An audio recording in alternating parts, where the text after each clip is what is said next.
All right, good morning, everybody, and welcome to the Professional Standards Teacher Education Board meeting for December. I hope everybody had a great Thanksgiving break, and happy holiday season to everybody. We're getting started just a little bit late. We had a couple of little snags, but they're somewhat normal. Hopefully, everybody made it through the parking garage. For anybody who's not here, the parking garage has a new parking system by which you pay. So they actually walk you through and set everything up. So that created a little bit of time delay, I think, for some folks. And then we were just working on getting some connections here. So anyway, thank you for your patience in starting the meeting. All right, so the first thing, I think it might be a good idea before we go to public comment, if it's all right, just to go around the room and do introductions. We haven't met in person for a little while, and we've got quite a few people online. So I think if it's all right, we'll go ahead and just start with folks here in the room, and then we'll switch to online. And we have are you at the first meeting? Yes. Okay, good, welcome. All right, so we'll go around and introduce ourselves, and then we'll come to you. All right, go ahead. Awesome. I'm Leslie Stanton. I teach in Baltimore City, Baltimore Leadership School for young women, 7th grade social studies. Sandy Swardalis, teacher at Patapsco High School, Baltimore County, social studies. I'm here for MSEA. Karen Yoho, I was a teacher in Frederick County. I'm now my 7th year on the Frederick County Board of Education. I represent Maryland Association of Boards of Education, MABE. And I'm Darren Hornbeck, and I'm serving as chair. I teach at Linganore High School in Frederick County, and I'm here on behalf of MSEA. Good morning, everyone. My name is Ebony Terrell-Shockley. I'm a former STEM educator and former reading specialist, current associate dean at the University of Maryland College Park, and I am here representing MACD. Good morning, everyone. I'm Keisha Allen, a former English teacher, high school English teacher, and assistant professor at University of Maryland College Park, and I am here representing MACD. Good morning, everybody. My name is Sue McClendon. I am in the approval process, going through that process. I will be representing the Maryland Association of Non-Public Special Education Facilities, or MANSEF. I'm a special education teacher by history, and currently work with 5 special education non-public schools. Thank you. Good morning, Kelly Meadows, Assistant State Superintendent in the Division of Educator Effectiveness at the Maryland State Department of Education, and I am here representing the State Superintendent of Schools. And I'm Elliot Schoen, Office of the Attorney General. I'm sitting in as legal counsel for the board. All right, and then I'll ask Ebony, would you call on our folks online? Yes, let's start with Dr. Taylor. Could you introduce yourself? Dr. Winona Taylor, and I represent the Maryland Association of Teacher Educators. Thank you. Let's go with Kimberly Moore. Good morning, everybody. Happy post-Thanksgiving. I'm Kimberly Moore, social studies teacher in Montgomery County, Maryland, obviously Maryland, and I'm here representing MSEA. Thank you. Dr. Gartland. I was a special ed teacher in a former life and then an assistant principal at a public school, and I represent MACD. Thank you. Let's see. Josh Davidson. I'm trying to see who's popping up. And Josh, I'll just let you call on the next person that way. Okay. Okay. I don't miss anyone. Hi, everyone. I'm Josh Davidson. I am a 6th grade science teacher at Westminster East Middle in Carroll County, Maryland, and I'm here representing MSEA. And next up, we have Dr. Woodward. Good morning, everyone. My name is Dr. Nikki Woodward, and I am an early intervention special education vision specialist hailing out of Montgomery County. I'm currently on leave loan to Maryland State Education Association, serving as their vice president, and I represent MSEA. I will call on Melissa Carpenter. Good morning. My name is Melissa Carpenter. I'm a 5th grade teacher in Charles County, and I am here on behalf of MSEA. I'm going to go to Garima. Thanks, Melissa. Hi, guys. My name is Garima Bott-Handley, formerly the director of the Baltimore City Teaching Residency, an alternative program in Baltimore City, and currently the Chief Development Officer at Promise Venture Studio. We support early childhood organizations across the country. And I am here representing the Maryland Senate President's Office. And over to Jenny. Thank you. Hi, everybody. I'm Jenny Bischoff, and I'm here on behalf of MATE, Maryland Association of Teacher Educators. I'm a former high school chemistry teacher, and now I'm at Frostburg State. I coordinate the MAT secondary program, but I also teach the elementary science methods, so a little bit of everything. Thank you. Okay, back to you, Darren. All right, so, oh, and I think the prize for the best background goes to Kimberly Moore, if anybody was keeping track. That was a cute snowman in the background. I love that. And if you can't see because you're virtual, you're missing something, because the boardroom, it looks fantastic. There's little snowflakes hanging from the ceiling, and we have a beautiful holiday tree, so everybody's getting in the festive season, so that's good. And the elevators work today, so that was great, too, if you're in the, there's a lot you're missing if you're not here in person, so I just wanted to, yeah, I'm just trying to keep you all updated so you're part of the experience. All right, so the next part is our public comment. Kelly, did we have anybody sign up? Okay, so we have no one for public comment. I open it up to any announcements for the good of the group. Feel free to jump right in. Kelly. Thank you. I just wanted to take an opportunity to let everyone know that on Tuesday, Dr. Keyes and I were lucky enough to go to Annapolis to a special event that was hosted by the governor, really lifting up teacher recruitment, specifically and especially for young men and boys. And he announced the initiation of the Grow Your Own program, which I know Dr. Keyes shared with you last month, a presentation on that grant program. It is now open. And we are really excited about the work to come. And I saw quite a few news stories about that. There was a great story on WBAL. There were a lot of things on that. So, yeah, if you were just cruising on social media or just looking at news organizations, that was very well covered. So I was happy to see that. Thanks for representing us really well. And Ronnie Beard was there from Frederick County, I noticed, too, in one of the stories. So a little shout out to Frederick County. All right. Any other announcements? All right, so with that moves us on to the state board update. Hannah, is Hannah here? Oh, yes, okay. If you can go ahead and chime in whenever you're ready. Yes, good morning, everyone. I'm excited that I'm on time. I'm here when the state board update is called. My spidey senses are getting better. So I am excited to share what happened at our November meeting last month and provide a preview of what will be coming next week at our December meeting. The agenda for that is posted as well publicly. So in November, we granted permission to adopt, for this group, importantly, the COMAR induction regulations. We also granted permission to publish the comprehensive health education framework and related COMAR. So those are out for public comment right now, as well as the student expression COMAR, rules for local board meetings, that is a new COMAR, and then we republished, so it will be going out for public comment again, students at risk for reading difficulties aligned with our literacy policy. So all of those are out for public comment right now. We also got a presentation of the what was then newly released Maryland report card. So that was exciting. There's going to be a shift over the next 2 years as we come into a new accountability and assessment system. So that will shift, but we're excited to see some movement in those ratings there. We did authorize, as we do every November, the state superintendent, we gave her the authorization to work with the comptroller to withhold 10% of an LEA's November state aid payment, which is just something that it's very routine, and it doesn't mean that any LEA has any money withheld. It just authorizes the superintendent to do so if need be.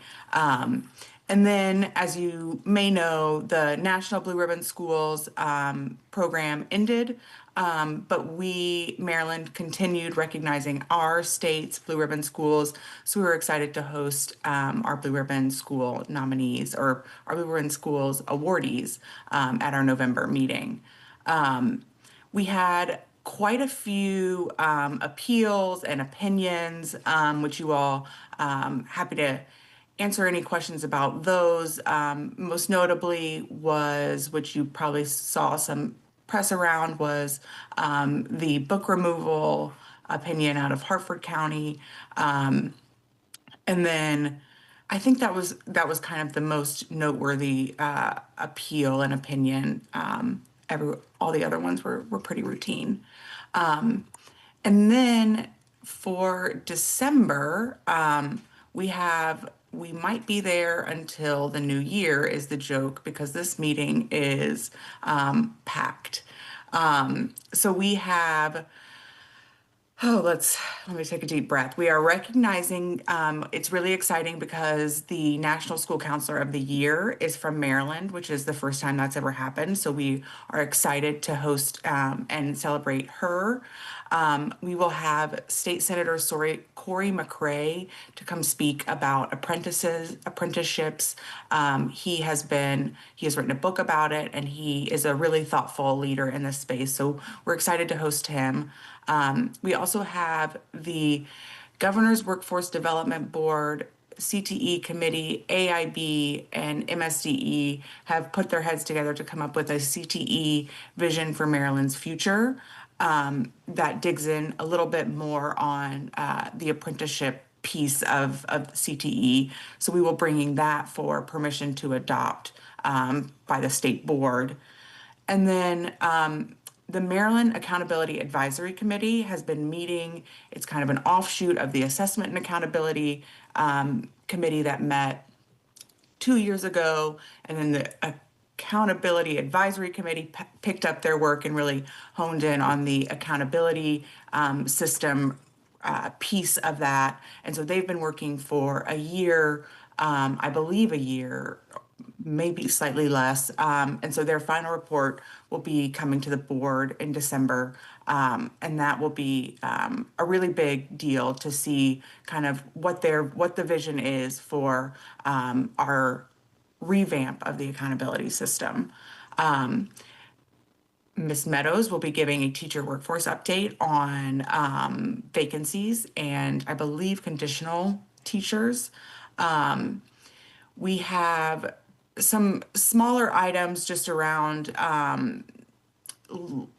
blueprint requirements for local boards and superintendents to participate in the statewide education leadership training. So we are hoping that all our LEAs come into compliance before then. So that's a kind of TBD. We have a couple other interesting kind of pieces that have come out from local board governance issues. So I think we will be introducing a state board resolution on statewide procurement practices, and that will kind of outline what it is that that the MSDE and our partners in OAG, in the Office of the Attorney General, are going to really do to ensure that there is consistent implementation of the statewide procurement. So very exciting stuff there. The big one is we are bringing for permission to publish our charter school commensurate funding regulations.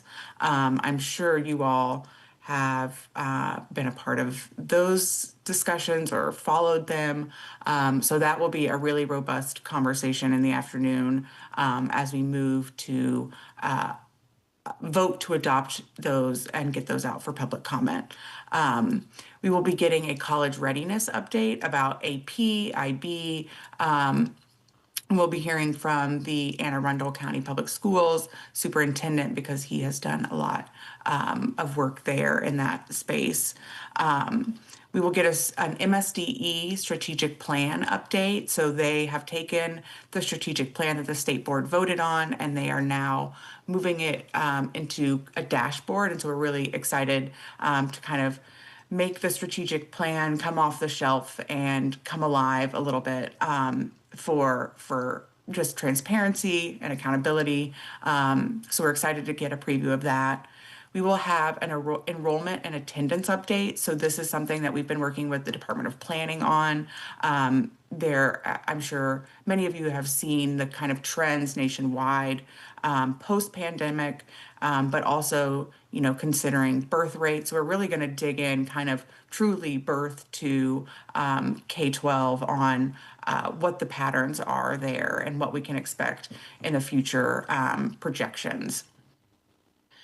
We are also publishing for public comment our chronic absence regulations. So this has been part of the work that the MSC has led with a task force of all sorts of experts, local, state, national experts.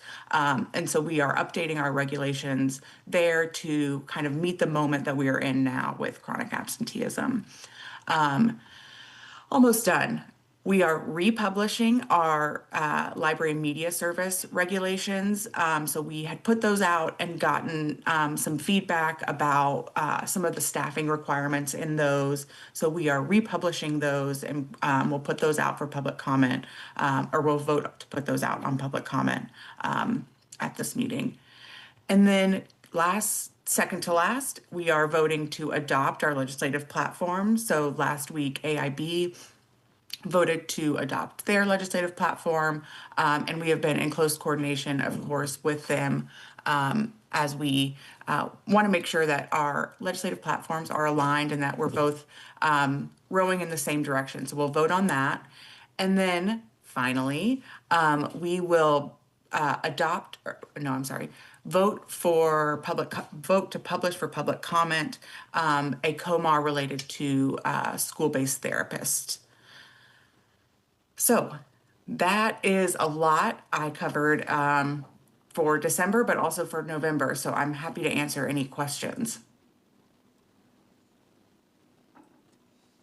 All right, so we open it up for anybody with questions. Thank you for that great summary.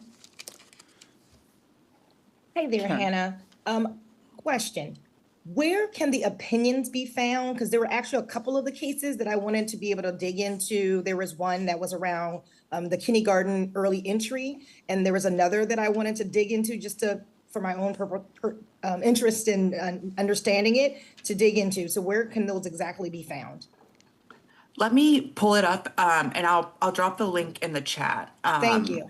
And if for folks not online, maybe Kelly can share it after, because it does live on our webpage, and it's updated pretty quickly after each meeting. So I'll drop that in the chat. It might have been my fault for looking for like the opinion section, but I was anyway, there's a lot on that page. I appreciate the link. And as you said, there were quite a few opinions, so thank you so much. Yes, our attorneys have been quite busy. Hi, Karen Yoho from MABE. I spent a good bit of time at that meeting on November because of one of the ideas that the state board had, and I would like to know about following up. It ended up being a lot of Frederick County things, so it was a great meeting to be at. But they're looking at one of the counties who has changed their meeting and public comment rules, and the state board was sort of stepping in, and that seems to be a little bit on hold now. Do you have any follow-up on that, or is that to be determined? Is this about the rules for meetings regulation? My guess is that would be what it was under, yes. So we haven't received much public comment yet. Those did go out for public comment, and I don't believe we have received it. I'm not the person that is receiving them, though, is receiving the public comments at staff level. So I can check with them and give you an update on kind of timeline and everything, if that is helpful.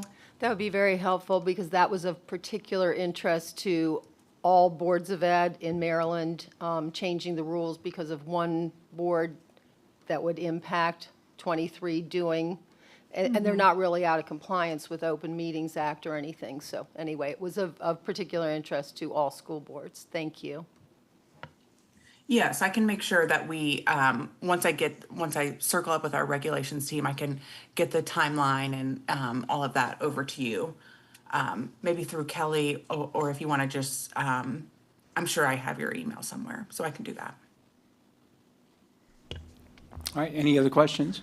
I have one. Hannah, can you speak a little bit more to Senator McCrae's initiative around apprenticeships? Is that for like instructional positions? Like, who are the target audience for those apprenticeships? So in his instance, it is talking about I know apprenticeships, there's so many initiatives now statewide, and basically everyone can be an apprentice, a registered apprentice. No, this is for his experience. He started out, and I don't want to go into too much detail because I don't want to get the details wrong, but part of his experience is going through an apprenticeship as a student, and kind of how that helped him. And so this one is going to be more CTE focused in how we can support high school students in connecting with and completing registered apprenticeships. So not like the teacher apprenticeships, although a student could be a pathway for them, but this one is more of the student CTE apprenticeship focus. And he's just presenting about his book and his experience with that. Does that answer your question? It does. Very nice. Thank you. Okay. Nikki. Anyone else? Thank you, Hannah. I was just going to share, if you all have not had a chance to read his book, it is a game changer, regardless of whether it's the teacher apprenticeship or it's any of the other labor apprenticeships across the state, especially for our students who've existed within marginalized communities. Oftentimes they have been left out of that space and aren't aware of that space. And it really does change and create awesome career opportunities. And so if you've not, I normally don't speak out personally on someone that I know's book, but honestly, it really shows how it changes the trajectory and generational opportunities for students who live in marginalized communities.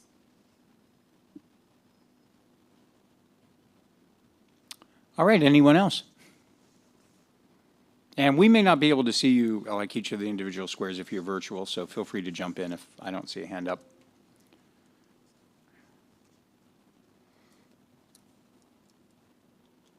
All right, Ms. Oakley, thank you so much for that fantastic update. We appreciate that. It was very well organized and very thorough. And by the way, you are always on time. I'm the one who's usually running late or over, so that's not your fault, but I appreciated the way you started. That was very nice.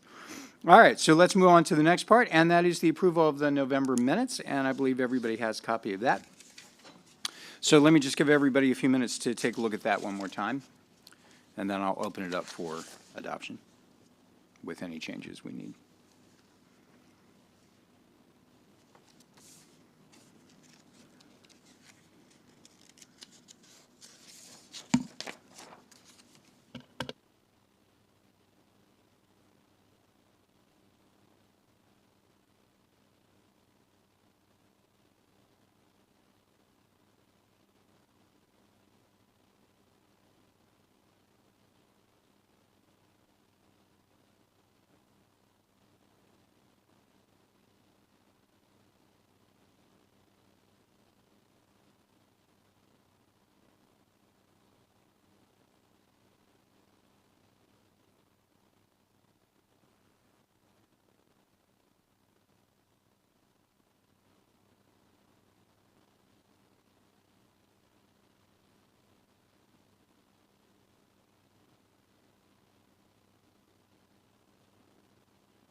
Okay, before we entertain a motion to adopt, was there anybody who saw any additions, deletions, changes that needed to be made? Go ahead, Sandra. It shouldn't be Dr. Sandy Squirdalis. It should be Ms., but I'll take that doctor if somebody wants to give it to me. You should get an honorary just for being on the board, I think.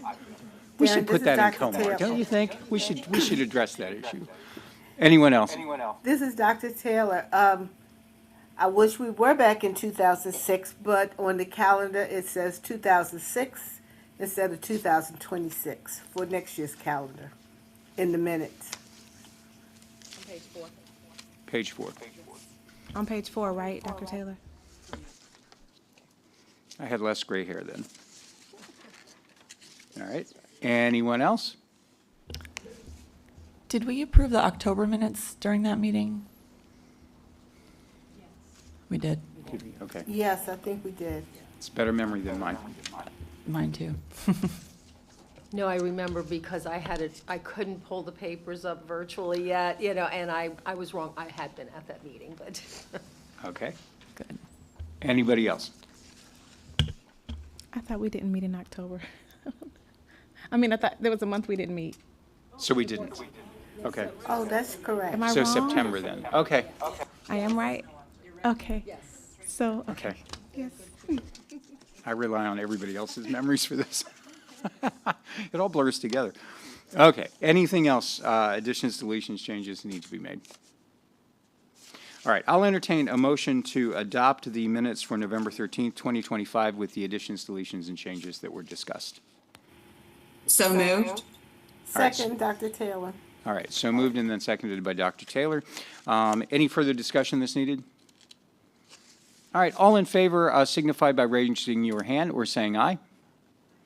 Aye. All right. Is anybody opposed? And do we have any abstentions? All right, so we've adopted the November 13, 2025 meeting. And also, thank you, Kelly, for publishing the new dates that we agreed on. So everybody's got a copy of that, so that was good as well, and we appreciate that. And also, a special thanks to Dr. Keyes for leading us through the meeting. And Kelly, we missed you a lot. So anyway, it's nice to have you back. But thanks, Dr. Keyes, you did a great job. All right, so now let's move on to the next part. I believe we have our communications update. And we do have a couple of meetings, Ebony and I, that I'll remind you about. December 11th is when we'll be meeting with some members of the AIB, and that's to look at the exit survey that this board has talked about many times. And I think largely on the agenda is possibly the creation of some work groups and so forth for moving forward, a work group or multiple if we need that.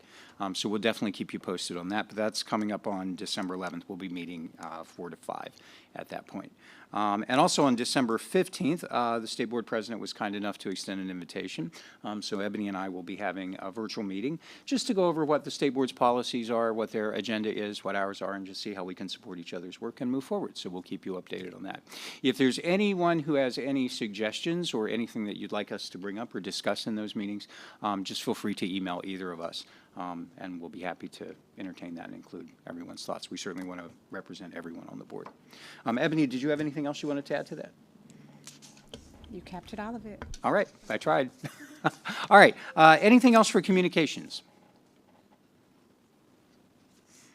All right, well, we are just moving right along. All right, so the next part we have is the statewide recruitment initiatives. And Kelly, I believe you're going to walk us through that when you're ready.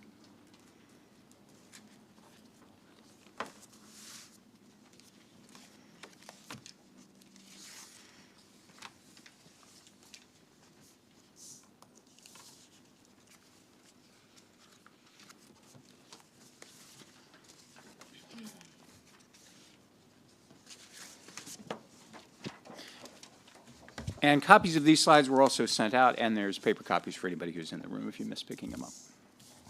All right, good morning. So I am excited to share with you, we have a lot of statewide recruitment initiatives that are currently happening, and of course that is very relevant to this board's work. So I want to take the opportunity to go through each of them with you. So let's dive right in. And I'm going to need Jeffrey's help because this is not, oh, there we go. Thank you. Okay, so starting with our Maryland Educator Workforce Dashboard, this is still relatively new. We published this dashboard in December of 2024. This came out of a legislative mandate. It was a good one. It said that the department had to publish specific data regarding our workforce, and that workforce to include our certified and non-certified workforce. So you're going to see on this, thank you, recruitment dashboard that we're talking about teachers, administrators, central office personnel, our educational support professionals. We do have a tab for National Board Certified Teachers because that is so relevant to the blueprint for Maryland's future. And then also student teachers or interns. These are our teacher candidates that are placed in our local school systems during that practicum component, that culminating practicum component of their teacher preparation program. So for this data, for the first, if you take a look at this slide, for the first 1, 2, 3, 4 bullets, you're going to see several years worth of data because we have it. Whereas for the National Board Certified Teachers, we just started collecting this data in 2022, so that's going to be more limited. And then the student teachers across Maryland, we just started collecting for the purpose of this dashboard. So you're only going to see 1 year. Now we do, we have rules for suppression of data, so there are going to be times that you cannot drill down to the school level, but otherwise this dashboard was built to drill down to the school level. So we're hoping that this is going to be a useful tool, not only for our local education agencies, but also for our educator preparation programs. We do update the data. Again, this is very nascent, but our plan is to update the data around early spring. We finalize our staffing data around January of each year. So we're pushing for March. We will refresh each year. Any questions? I'm happy to take questions as we go through each of these slides rather than waiting until the end, if that makes more sense. Kelly, do you keep track of retention data? We Attrition? do. It's Yeah. not a part of this dashboard. Oh, no, actually, no. I think Well, I know it you is. do keep track of it. My question should have been more clear. Is it part of this dashboard? I believe it is. I believe it is. I'm trying to remember the language of the law. But yes, the whole point was to track retention. So yes, you can dig into retention. Not for everybody. For teachers, for administrators, ESP central office, but not MBCTs, and of course, student teachers would not apply. All right, great, thank you. I just wanted to ask, it was established in 2024. It'll be updated each spring and available to what audience? A particular audience, the general public? General public. The general public, okay. Yes, absolutely, and I'm happy to send the link, or if you Google, if you want to look at it right now, if you Google MSDE recruitment dashboard, it's the first hit. Thank you. Excuse me, I was just going to say I did Google it. I was able to find it very easily. I am curious about if non-public special education schools, I know we turn in data, they don't seem to be, is it because the sample size is so small or? No, it's not. The reason that they are not included is because the statute required us to report specifically for county boards. Gotcha. Yeah. Okay.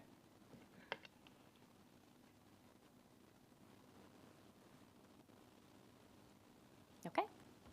All right, moving to our Teach Maryland National Recruitment Campaign and Outreach Program. I hope that this is not the first time that you're hearing about this. We have been hard at work recruiting teachers since 2018 using the Teach Maryland campaign. However, we do have some exciting news. As of a few weeks ago, the Board of Public Works did approve a sole source contract for the agency to partner with teach.org.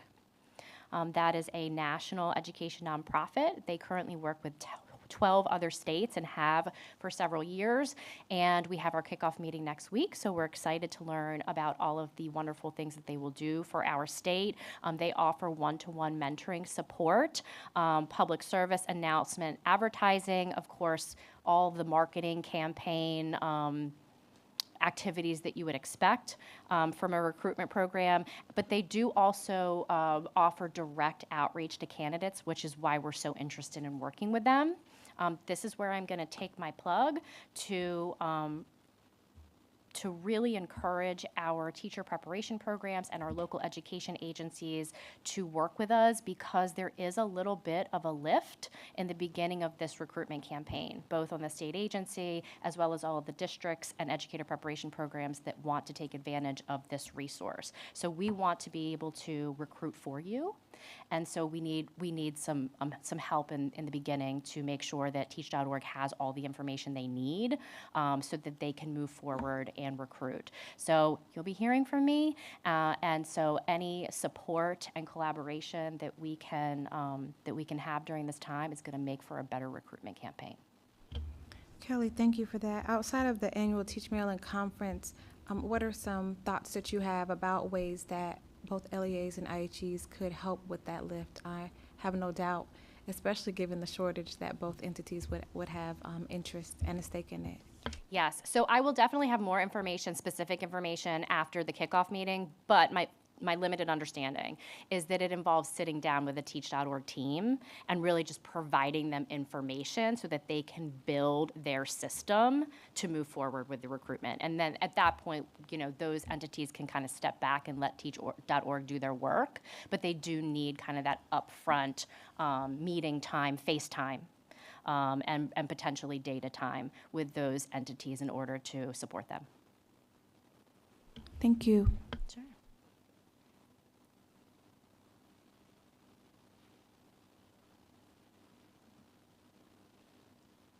The last thing I'll mention, it's not live yet, but I do anticipate that it will be live in a matter of days.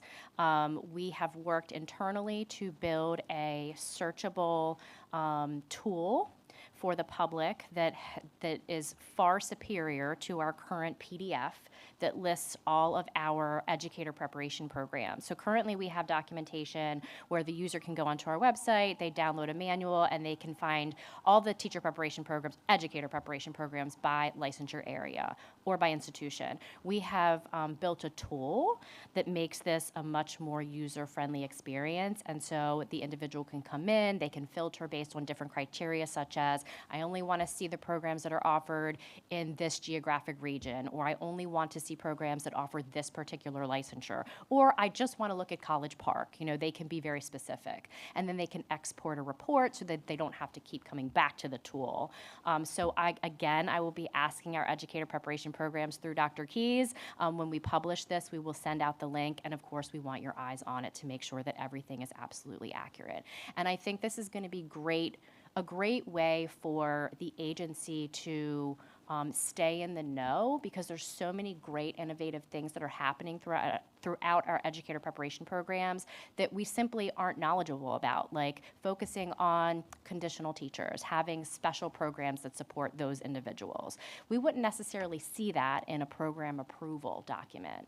So this tool allows us to really filter into those niche areas, and certainly we want your feedback. So if there are other ways we could be filtering, we're going to want to make those changes too. So that's to be determined, but coming soon. All right, next we have our relocation incentive grant. This was a part of 2025 legislation. It was part of the governor's education bill. Several of these initiatives are. This is the first that I'll speak to. The relocation incentive grant offers up to $2,000 to county board employees who are recruited to move to Maryland. They do have to have an out-of-state professional license that is unencumbered, meaning they're allowed to practice in the state where they're coming from, and it is professional. It wouldn't be a conditional or provisional license. So if those individuals agree to make the move to Maryland and work for a county board, as long as they agree to work in a community school, we will offer this relocation grant. So we put out the first round of grant applications in October, and we're able to quickly encumber about 80% of the funds. We were given $1 million for this fiscal year. We've already encumbered over $800,000. So I'm very excited about this new program, and excited to see what it now can do for local education agencies in their recruitment.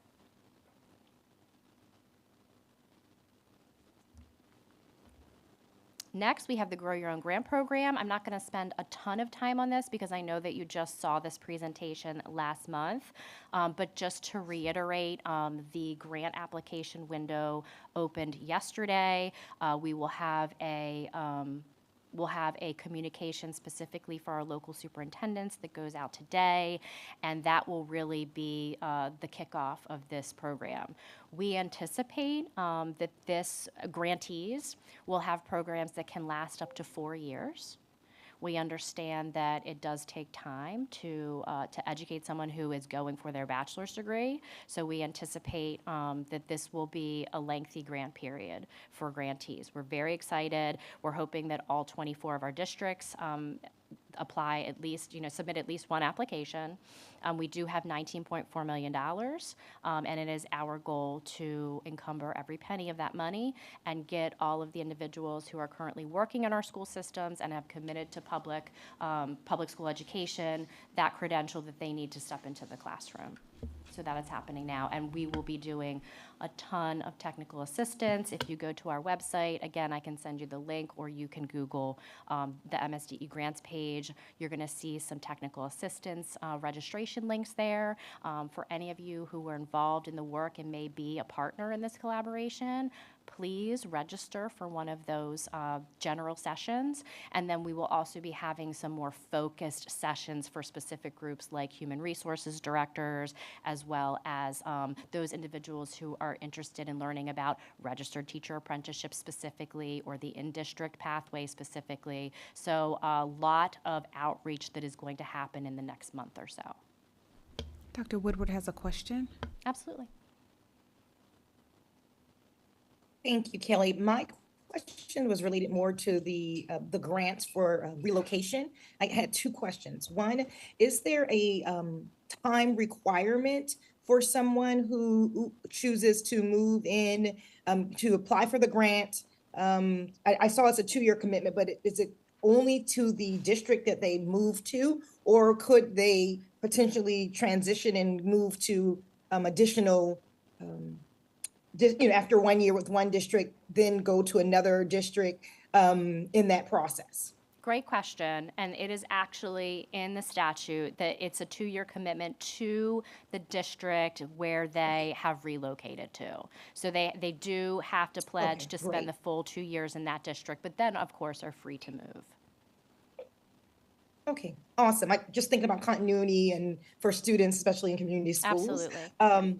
Thank you. And then the other question was related around, I know with the updates for our last updates to our licensure, Maryland licensure for folks who are moving in from other states, is there going to be any supports provided? Because I know that, if I'm not mistaken, with the updated licensure for, there may not be reciprocity for all folks. And so they would need to complete the assessment or the other expectations. And are there any technical assistance or supports going to be in place to support someone who may need to complete other activities in order to obtain Maryland licensure? Sure. So as part of our normal work through the licensure office, we offer partnerships of technical assistance, such as we have a partnership with MSEA. So if MSEA would like to kind of focus some of our sessions on out-of-state teachers who have relocated, I think that's a fabulous idea. So we could leverage that. We also partner with our districts and their licensure partners to, in tandem, give technical assistance. Of course, we are always available. We also recently released, and I should have put this in this slide deck, we recently released a conditional licensure toolkit, and as part of that toolkit, we have a series of short YouTube videos on our MSDE channel. We could do another video that is aimed directly for our out-of-state relocating teachers. So I like that idea too. Thank you, Nikki. Thank you. Kelly, will you share that with us in as a follow-up? Thank you. Absolutely. And I did have a question about the Grow Your Own Grant Program, but I want to see if I don't want to get ahead of anybody. I don't see any other hands. On, that must have been maybe the 19th or the 18th, I think there was a deadline posted for if you're interested, please respond to this. For folks who did not meet that deadline, are they still eligible? Or was Absolutely. that just to kind of get a sense of who might be applying? That's exactly right. We just wanted to get a sense. I'm at a deadline. I just want to know in general. Thank you for that. And there was one other question. Did someone from your office already share a version of the slide deck that Dr. Keys presented, or just this with PZAM? I did see it at MABE, but I wasn't sure if PZAM received it. And if not, I'll send it up. Do they have it? I know they're meeting tomorrow. Yes. Yes. Can you present it to PZAM? Yes. Okay. Thank you. Any other questions about Grow Your Own? I had one, and I'm not really sure how to word it. But the mention of report cards earlier kind of made me start thinking about this. What impact do you think a lot of these programs, because I had already looked at the PowerPoint, what impact do you think they will have on state testing results? Because I do get a little concerned with putting a lot of new and maybe not fully certified teachers in, that numbers might dip for a little bit. I'm not sure if that really matters, but I wouldn't want to see systems who are participating in this, or districts, I'm sorry. I wouldn't want that to look bad on them, if their results aren't great. I'm not sure if that makes sense, but was there any consideration for state tests? Yes, so not necessarily state tests, but what you're speaking to about, ensuring that our students have the best teachers in front of them. So here's a couple of guardrails that we've put in the grant. So thank you for allowing me to answer this. So first of all, the Grow Your Own Grant program in the legislation is designed to do two things. And it's really important that we look at those two things together. So we do have, we have over 6,000 conditionally licensed teachers. It is 10% of our teacher workforce. We have to get them across the finish line, and we have to retain them. And as this group knows, this is a diverse group, more diverse than our traditional teacher candidates. So this is a real opportunity, but they need support, and we need to get them fully licensed in order to retain them. The second piece is the grow your own piece, really, which is looking to our individuals who are current employees in these communities who have already made the commitment to public school education, but may not have the means to become fully licensed, get the bachelor's degree, take the assessments, and then step into that job that they really want. So we have to look at these two things in tandem. So what we've done with the grant and what you'll see in the guide is, yes, we want applications to include programs to license your conditionally licensed teachers, but we're not going to fund additional conditionally licensed teachers. And if you are going to go that route, which we want you to do, it's a priority, we're going to give you priority points for funding if you also apply for a program to grow your own ESPs. Because we need to not only address the critical issue in front of us, but we also have to address how are we going to make sure this doesn't happen again and again. We need that pipeline. Right? So again, thank you for that question. It is a very important topic, and we've been thinking very hard about how to do this. A question that came up from the BTU around the service obligation. Are grantees, the individuals themselves, going to be held financially responsible if they are not able to complete their 2 years? The BTU's concern is that sometimes structural barriers prevent people from being able to commit or complete those years of service. And, we would want to hold people harmless if possible to encourage them to apply. So I'm curious if that's been talked about yet. It has been. It has. And so at this point, the statutory language does not give the MSD the authority to recoup those funds directly from the candidate.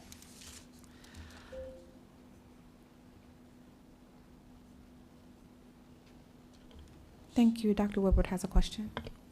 It's not a question. It was just going to be a resource. There's the The National Grow Your Own and Apprenticeship Conference is going to be in January.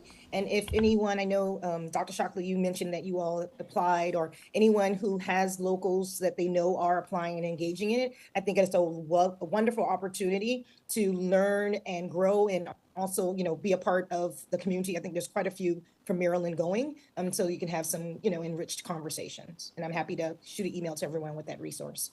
Absolutely. And as you know from last month, we are partnering with the National Center for Grow Your Own. They are our consultant in this work, and it is a wonderful conference. Dr. Wright will be on a panel representing Maryland. So thank you for that, Nikki, because it is a wonderful opportunity. It's in New Orleans.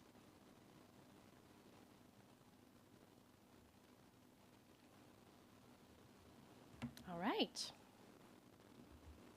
Okay, I'm going to gloss over these slides because Dr. Keyes is going to be coming up to the table next to really dig into the Maryland Teacher Registered Apprenticeship Program. I do not want to steal his thunder. The alternative pathways to teacher licensure. So these are the regulations that this board recently approved for public comment. The state board followed suit, and they are in the Maryland Register right now for the month of December. So if you, so please let your constituents know if they would like to provide public comment. Now is the time. We have received several public comments thus far, all supportive in nature, which is positive. Our art community has come out in force to support this regulation, which is no surprise.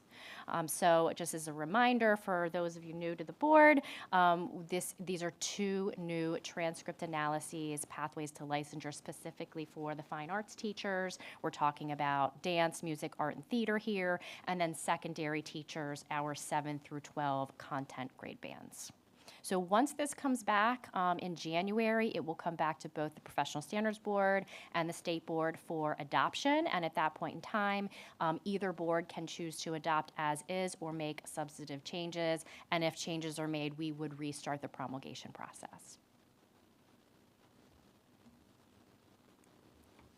And then finally, teacher induction. Hannah shared with you that these were adopted during the November State Board of Education meeting. These induction regulations become effective July 1st, 2027, which is in alignment with the Accountability and Implementation Board's comprehensive plan for LEAs to roll out induction that is aligned to the Blueprint for Maryland's Future. So we will be spending the next several months providing support to our local education agencies as they prepare to initiate these requirements. But of course, you can't talk about recruitment, or you shouldn't talk about recruitment without talking about retention. So that is why I haven't included this here.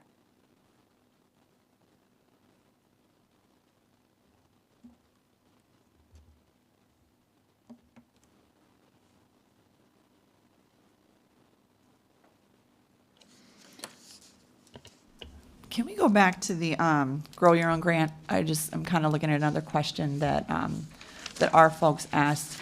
Are the requirements around the bachelor's degree and the testing, are those going to be aligned with our other alternative pathway suggestions for, yes, I'm getting a nod from elsewhere, unless that's just like, oh. Are they like the same requirements for other folks who would be pursuing a sort of, or a license through the alternative pathways? Yes. They are? Yes. Okay. So thank you. Let me make this clear. So for those individuals that go through what we'll call a Grow Your Own program, licensure program, it does need to be a program that leads to licensure. Mhm. These are not, although they may be new and innovative ways to provide the instruction or the practicum or the program itself, the program does have to be approved. And it would be in alignment with our other alternative With pathway. all of the regulations that this board Perfect. is responsible for promulgating, absolutely. So they can do it in any pathway that works. Okay, thank you. All right, any other questions or comments?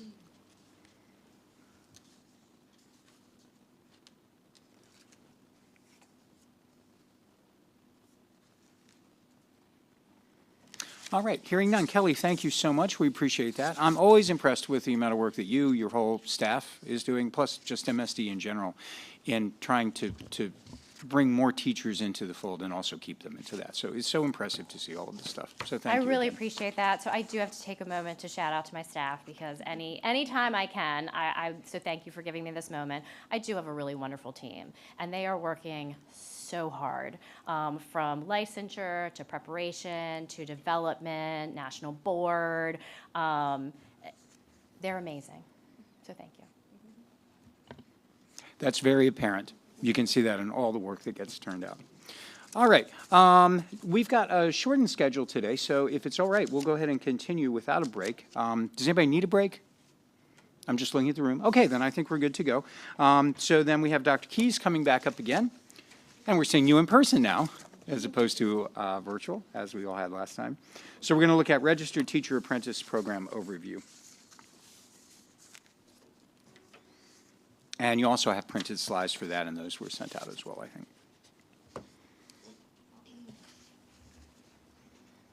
Awesome. Well, I'm ready to begin whenever Go right the board ahead. is. Now, do you want us to hold questions, or can we, just like Kelly, ask as you go along? What's your pleasure? If you're giving me the option, sir, I would like if we can hold questions till the end. I've given this presentation a number of times. I tend to answer a lot of the questions as we just go through it. But I'm here to answer questions, and this does not have to be our only engagement as well, of course. Anytime after this meeting, if anyone wants to write me, call me, smoke signals, whatever we need to do, right? I will answer your questions about this program for sure. And Sue, it is great to meet you. I know we have not met before, and there may be others as well. So I'm Dr. Jason Keyes. I have the pleasure of working with Kelly Meadows and the rest of her wonderful staff as well. I am the Director of Educator Preparation and Development, and we have one simple mission, and it's to deliberately develop the teachers that Maryland children not only need, but deserve. Period. Full stop. That is what we do every single day. And as part of that endeavor is our MSTE-sponsored Registered Teacher Apprenticeship Program. I've recently taken on the role as the chair of the Joint Apprenticeship and Training Committee for the state of Maryland for teacher apprenticeships. So I'm excited to talk to you all about this specific niche, grow your own opportunity. Because to dovetail off what Kelly has said, there's $19.4 million up for grabs right now, and there's a million different ways we can get after it. This is one of the ways within that grant information guide that collaboratives will be prioritized to get funding above others who do not participate in the Registered Teacher Apprenticeship Program. So the goal for today is to inform. It's to inform the members of this board about what this program is, so that when you all go back and you talk to your collaboratives about reaching for every single penny of this $19 million, that we can use this as yet another opportunity to spend that money and build those great teachers that our kids need.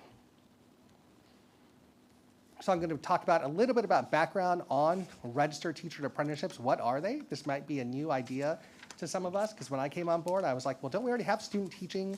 Aren't people already get employed and going through an ed prep program? How is this different? What is this exactly? So we'll talk about that, and then we'll actually dive a little bit deeper into this specific program's framework, and we'll talk about next steps. And the spoiler alert is, come join us. That's the next step, right? If you are an LEA, please come join us. If you're an IHE, please come join us. Most of us on this board here don't even need this slide, because we could probably write a whole presentation on this ourselves, right? But for those out in YouTube land who are watching this, there are significant barriers to entry into the teaching profession, and it tends to be time and money. The candidate's time and the candidate's money tend to be the top two if you go to any conference that is discussing barriers to entry into teaching. This specific program is postured for us to attack both of those head on. So let's look at the current state of things. Right now, it really is a pay-to-play model to become a teacher, right? We're going to pay for admission fees into colleges. We waive those a lot, I get it, but standard is that there's tuition fees, application fees, right? There's your regular tuition that you're paying. There's the cost of textbooks. Sometimes there's health insurance you got to buy, or meal plans, God forbid, your housing, right? All of these other things. What about a student teaching practicum? Who's paying you to go do that? Oftentimes the answer is nobody. And in fact, you are actually paying to go work unpaid, because it is a credit-bearing college experience, right? But we're not done, because after that, you're also paying for licensure exams. And some licensure areas, especially in some of our higher needs ones, you're taking multiple exams, and potentially multiple times. And of course, we're not done yet, because we're not even going to let you go from college until you pay the graduation fees, right? So there is a lot of just barriers to entry into this profession from just a fiduciary standpoint. And so there's all sorts of research out there, and of course you all know this as well, that this specific barrier does stifle our ability to grow and diversify the teacher workforce. And so we are approaching teacher apprenticeships as a solution. Teaching apprenticeships are a very nascent idea. They only came on board a couple of years ago as being approved by the Department of Labor as an apprenticeable occupation. And we're only about 2 or 3 years removed from the first teacher apprenticeship program in the nation standing up out in Tennessee. So this is still very new. So while we're not the first, we're definitely not the last. And we are in the early majority right now of folks who are leaning into teacher apprenticeships. So what are they? Well, they combine practical on-the-job training with academic instruction. And that bolded emphasis there in that first bullet is purposeful. The intent is on-the-job training. We want aspiring teachers to earn while they learn. If you work at an LEA, you've probably heard paraprofessionals say things like, I can't go to a teacher prep program, so I can't leave my job to go do my student teaching for a year. And while we have some fantastic LEAs who have tried to bridge that salary gap for them, that's not a long-term sustainable solution for us. And so we want to get after a long-term sustainable solution that attacks that problem head on. Teaching apprenticeships are an avenue for folks who otherwise couldn't afford a degree program. So we are really looking at folks who you would never get in your universities today anyways, because they can't afford to go in. So how do we reach those folks who would love to become teachers if they could just get over this financial barrier? We want to foster a sense of community. We want these folks grown in-house, developed in-house, working in the schools, potentially where they went to school, in the communities in which they live, right? Let's build that community within our school system. And of course, this is just one more strategy that we are utilizing to address the teacher shortage. Is this going to be a silver bullet? Probably not, right? But is this going to help us get towards that goal of 0 teacher vacancies and every vacancy being filled by a professionally licensed teacher? We hope so. So this specific program at a glance is going to be open to all Marylanders ages 16 and up, and all teacher licensure areas. So this is not an apprenticeship just for SPED, just for secondary education, just for mathematics. If it's an approved teacher license that you can obtain it through this program. It's going to be up to a 4-year competency-based program. I say up to 4 years because if you come in the door with college credits, or prior classroom-based experience behind you, you can actually enter this program ahead of the pack. And I'm going to talk a little bit more about this on the next slide, but some people that might qualify for this are folks such as education support professionals who have student-facing roles today and have been doing student-facing work for years, or substitute teachers, especially our long-term subs. Well, what about our pre-college programs like TAM? Where does TAM fit into teacher licensure in a truly direct path today? So we want to incorporate all of these different experiences that folks have, leverage them, and say, hey, here's how we can get you just further along the path of becoming a teacher based on what you've already done. A teaching apprenticeship in our model is really divided into two distinct areas. One is that they're going to be trained on the job and have to be proficient in a number of on-the-job competencies, which I will discuss later on in this presentation. And the second part is they still have to complete a Maryland-approved educator preparation program. So I wanted to highlight that lest anyone think that this is less rigorous than our normally approved Maryland EPPs, you could not be more wrong, because it is a Maryland-approved program plus the on-the-job training that's got to occur. So do not walk away from this thinking that people aren't going to be going to college anymore because they are apprenticing. We also do require employment for at least 1 year in a Maryland school system because that's a licensure requirement. You need to have a year-long practicum experience, so you're not going to get away with not being employed for at least a year. So depending on your background and your education and your experience, you might have a longer or shorter program. So if we look at the bottom of this roadmap, yeah, if you're a 16-year-old high school student with no college behind you and you're just starting to take classes as dual enrollment, this is going to be a 4-year program for you. But if we go further up this road and we say, okay, well, you're a paraprofessional with an associate's degree, well, okay, you've got 2 years of college behind you, so that you're already ahead of the pack there. And if you've been a paraprofessional for a bit, there's probably a number of on-the-job competencies that you probably already meet, at least in some way, shape, or form. So we can evaluate your past work experience. Now you're going to come in, and this might be a 2-year program for you. You might already have a bachelor's degree or a bachelor's degree in the content area. You could apprentice with us as well, and this would be a 1-year program. The point is, this slide here is to answer the question of where's your apprenticeship program for paras? Where's your apprenticeship program for high schoolers? Where's your apprenticeship for, pick a stakeholder group? There is one, because at the end of this road that's on the slide is our licensure, and those requirements are the same regardless of where you come from, right? So those licensure requirements for the state of Maryland are the licensure requirements. So we built one program to rule them all, right? Except that depending on what your background is, you're going to come in potentially ahead of the pack, which is great. So the first stakeholder group that's directly responsible for managing this apprenticeship is the sponsor, and MSDE is taking on the role of the sponsor. What the sponsor does is we develop the apprenticeship framework. We really act as the connective tissue between our unions, our LEAs, our EPPs. We did the work to register this apprenticeship with Maryland Labor back in September, and now it's incumbent upon us at MSDE to maintain that registration and make sure that we are compliant. We have to procure and manage funding for the program. We have to obtain and manage an apprenticeship learning management system. And if folks in LEAs need training on that, guess who's giving it to them? It's going to be us. We're going to make sure that everyone is up to speed and can use any LMS that we need them to. We are going to supplement advertisement, recruitment, and again, help your enrollment efforts, whether it's as employees at an LEA or students at an IHE. Whatever efforts you are doing to bring folks into a program like this, we will absolutely leverage whatever we can to help amplify your messaging. It's incumbent upon us to track apprentices through the program. Every single person who is progressing, at what rate, are they getting the right pay at the right time, right? All of these different items, we need to make sure that they're being taken care of. We have to collect, analyze, and report all sorts of data for Maryland Labor. Ultimately, this last bullet, we need to make sure that this program is compliant and feasible and sustainable. And it is this slide right here why MSDE thought that we were best postured to take on the role of sponsor, because while an LEA can sponsor one, an IHE can sponsor a registered apprenticeship, the administrative tail that goes along with this is incredibly large. And I'm not saying that we have all the staffing to do it. I'm just saying that we decided to throw our name in the hat to be the folks to take the lead, because it's important to us, and we will make it happen.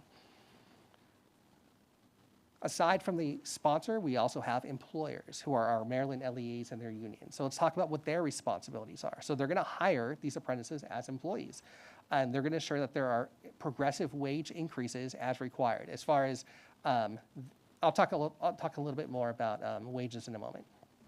They need to make sure that there's a one-to-one apprentice and journey worker ratio. So a journey worker is someone who holds a professional license in the teaching profession. What we are saying here is not that the apprentice needs to be connected at the hip to the exact same individual mentor every single day. What this means, and this is a Maryland Labor requirement, is if in your schoolhouse you have 30 licensed teachers, you cannot have more than 30 apprentices. That is what this means. Apprentices are not teachers of record in this program. So we have other programs. Callie mentioned the in-district pathway, for example, or other alternative licensure programs. There are programs out there for folks who are conditionally licensed and are teachers of record to obtain their teaching license. This is not one of those programs. That is a different problem that we are addressing with those programs. This is specifically to have people come in who have minimal experience, or at least are not teachers of record yet, and we need them to apprentice underneath a journey worker. So just like if you had a plumber, right? If your sink was overflowing right now and you called a plumber and they said, not a problem, we're going to send one unlicensed person to come work on your kitchen, would you do it? And even if you say, yeah, I would do it, would your insurance be okay with that?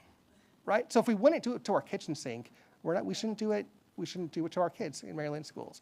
And so we have taken the stance here that we want to make sure that these apprentices are well trained, are well mentored, are well guided, have a lot of oversight from all sorts of great folks within our LEAs and our IHEs, and we absolutely want the union to give as much love as they can to these folks as well. So we really want to make sure that they are really taken care of and that we are putting forth these high quality and diverse teachers and leaders. Employers are also going to deliberately and systemically develop apprentices on the job. And this doesn't need to look incredibly different from what we're doing today. We have student teaching experiences that happen. There are mentors in LEAs that are already mentoring folks. So it doesn't necessarily have to look incredibly different than today, or even different at all, depending on what the LEA is already doing to mentor teacher candidates. But that is going to be a responsibility, as well as tracking that progress through the learning management system. So someone on the ground, or someone's, who is with these apprentices needs to put in the system how they are doing day to day. or week to week, right? What do those progress checks look like? What are we seeing on the job? What do they need to improve, and where are they knocking it out of the park? So that is going to be the responsibility of the employer to let us know how they are doing, because they're going to need to report that data to MSDE. The OJT competencies that we are using are the Danielson framework for teaching. So most of us are familiar with those. So those are competencies that are focused on teacher efficacy. They are evaluated on the job. They can be utilized in a variety of classroom environments, meaning whether it's a physical education teacher or a physical sciences teacher, we can still use the Danielson framework for teaching. We have all sorts of documentation from this provided to us free of charge from the Danielson group that we can then give to the LEAs as well. So all sorts of rubrics, implementation guides, videos, all sorts of documentation in Spanish as well, all free of charge to LEAs. So we're excited to be able to set our LEAs up for success. Let's talk about apprenticeship pay. So apprentices are LEA employees. So the LEA pays their salary, and they are absolutely they're absolutely eligible for benefits if an apprentice is working in a position that offers benefits. They can be union members, and there's actually no need for brand new positions. We can utilize current paraprofessional or vacant teaching positions as well. I'm going to pause here and give everybody a heads up on a forthcoming technical assistant session. I believe it's either on the 7th or the 15th, I'm not sure. But if we go on the grants webpage, you're going to see that we are going to have a session specifically for HR directors to talk about how we can look at positions within LEAs and how we can utilize those positions for apprenticeships and other grow your own initiatives. So I do encourage anybody whose eyebrows kind of raised when I said that and they read that third bullet to attend that session so we can talk more about that in depth. The salary amounts, it's very easy for us. It depends on the locally agreed upon collectively bargained agreement between the LEA and their unions. And so at my level, at the level of the Joint Apprenticeship and Training Committee, we don't dictate salary amounts. The one item that our standards say is that once an apprentice is at least 50% through the program, they need at least one salary increase. We don't say from what to what. We don't say when it needs to occur prior to 50% program completion, because it absolutely can. So in a lot of states where this might happen pretty naturally is they would have a paraprofessional who's already working. They are going through an apprenticeship program, and as they get their normal step increase that they would get anyways, that would check the box for us that, yep, they absolutely got a salary increase throughout this program. Because they can get salary increases early as well. But we just defer to the local level on this one. So we don't get involved with salaries, collectively bargained agreements, nothing like that. Maryland IHGs. So let's talk about these. They are integral parts of our registered apprenticeship program because they are the providers of related instruction. They provide programs of study that lead to licensure. We are really leaning into this community college and university 2+2 model. A lot of our LEAs already have close and continuing relationships with both community colleges and universities, and we want to make sure that those relationships continue if we can. Our IHEs are going to be, who participate in this, need to embrace giving credit for prior learning and for on-the-job training. Wherever we can, we really do need to minimize in-class observations within the IHE classroom by substituting on-the-job training wherever possible. So some of the ideas that we've talked about with our IHEs that have met with us are things like flexing course offerings. Can you do shorter terms? Does every term need to be 16 weeks? So some of our participating schools have said, no, we don't need to do that. So we have 16-week terms, 15-week terms, 8-week terms, 5-week terms, even 3-week terms for some incredibly basic classes.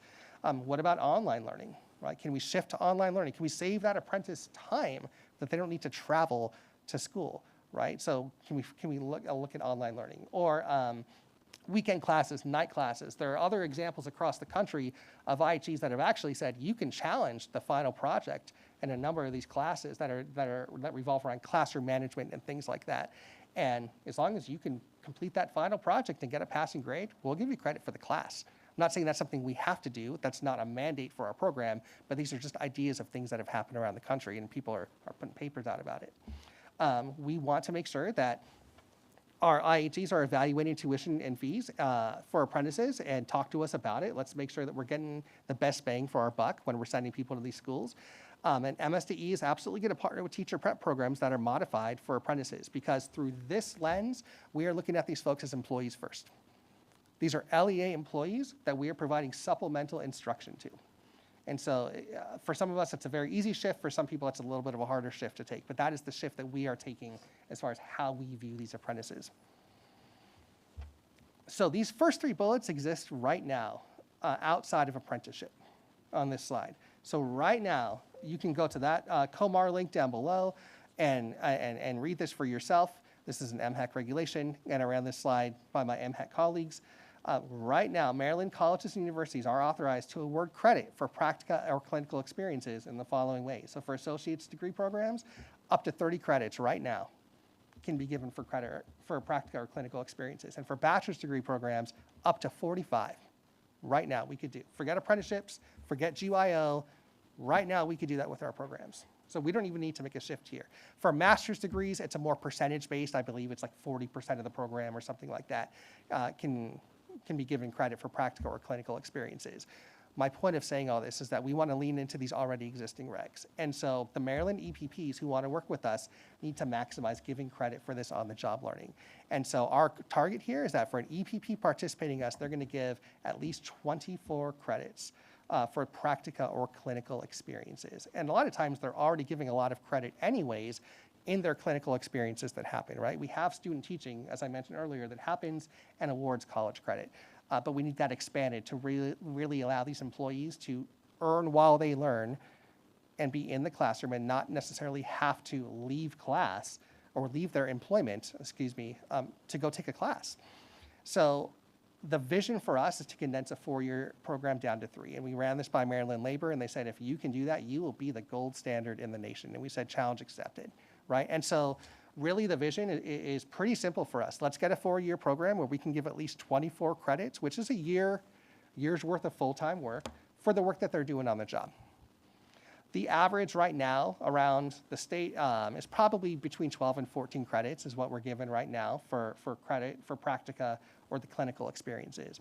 And so, this would require some IHEs to shift in how they award these credits, but this GYO grant that's coming out is a fantastic opportunity to game plan about how we can make that happen.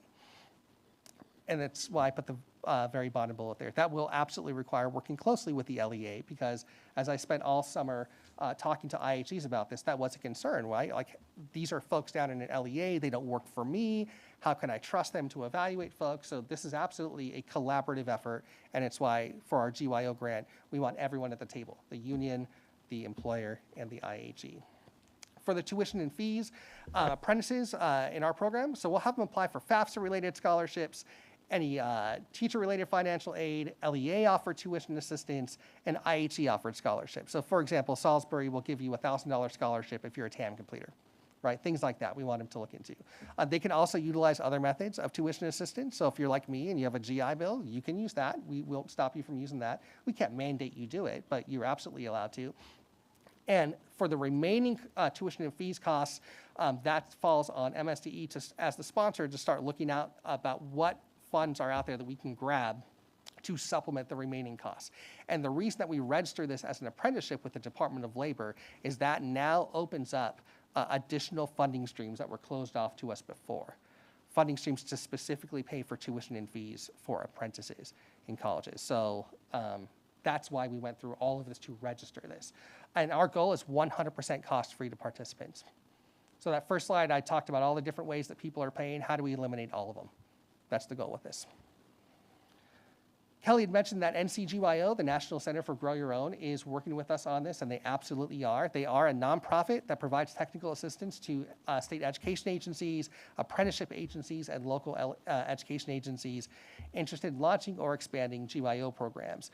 Their founder, David Donaldson, was instrumental in lobbying the U.S. Department of Labor to recognize teaching as an apprenticeable occupation. He was also the mastermind behind Standing Up, Tennessee's program, which is now the largest program in the nation. So he broke away from that work, stood up NCGYO in order to help other states get to where he had brought his state before. And so we're really lucky to have them on board, and we're really happy to be part of the NCGYO's 47-state network. And another shout out for their conference. I went last year. It's phenomenal. Absolutely everyone that can go absolutely should. So all of this to say that in September, we took out everything I presented to you. We put some standards together and got this registered with Maryland Labor.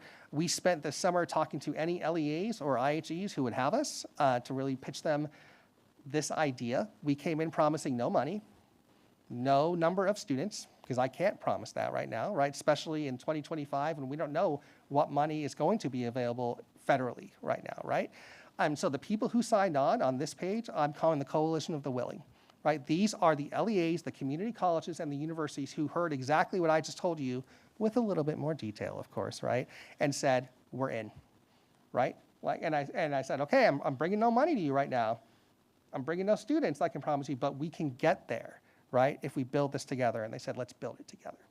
So that's what we're doing, right? So Caroline County and Washington County Public Schools are officially part of this. So I say when because I expect all of our LEAs to apply for the NCG, for the Grow Your Own grant. When they apply for it, they will be prioritized above LEAs who are not participating in this. However, part of our application process, we have absolutely included all the forms you need to become an active member of this apprenticeship program, so you too can be prioritized. Our community colleges, Hagerstown, Anne Arundel, and Chesapeake, we are so happy to have them on board. Of note, Anne Arundel Community Colleges, with the exception of one science class, science lab, is 100% online, which is wonderful. So regardless of where you are in the state, you can start your journey through them. Our universities, we have Frostburg, Notre Dame, and Salisbury. A couple of interesting things here as well. While I said the average around the state is we're probably talking 12 to 14 credits that folks are getting for on-the-job learning. Salisbury came out the gate with 29. 29. They're doing it today. That's what's happening right now. That wasn't modified for this program. They are doing that right now, right? So if you have questions about how that's possible, please talk to them, right? Notre Dame of Maryland University is a 100% online program. And I say 100%, I'm talking down to your general eds. So they did all the legwork post-COVID to get all of their programs approved from start to finish to be done online. So at this point, regardless of where you are in the state, we have a community college and a university that you can go through and get your teaching license, right? And as long as your employer will have you. We have incorporated MSEA feedback into these apprenticeship standards. We worked very closely with MSEA leadership. We met with them in person as well as virtually. So the standards that we registered absolutely has been influenced by MSEA, and we're so happy to have them on board. I heard BTU mentioned here earlier today, and you're not going to see them on the slide because you don't see any Baltimore area schools on here. So if there's a question here of where's my BTU representation or other things like that, bring me those LEAs and let's have that conversation, right? So, and so at this point, that's where we are. We are looking for more LEAs to join at this point. The more LEAs we have, the more employees we'll have, which means the more apprentices we'll have, which means the more students our IHEs will have. So if you're an IHE looking at this and you're thinking, well, why aren't you looking for more IHEs? That's the process. Let's get a bunch of students that we can then send to you, right, to have in your programs.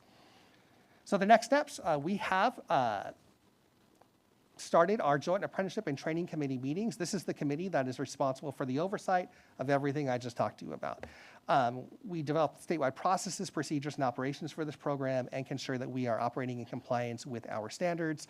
As I mentioned before, our Grow Your Own Educators Grant prioritizes participating LEAs. It is absolutely not too late. Please jump on board. We'd love to have you. And we're looking for more employers in 2026. There's a bunch of people who I can tell have had questions. So at this point, I'm going to stop and brace for impact. Thank you.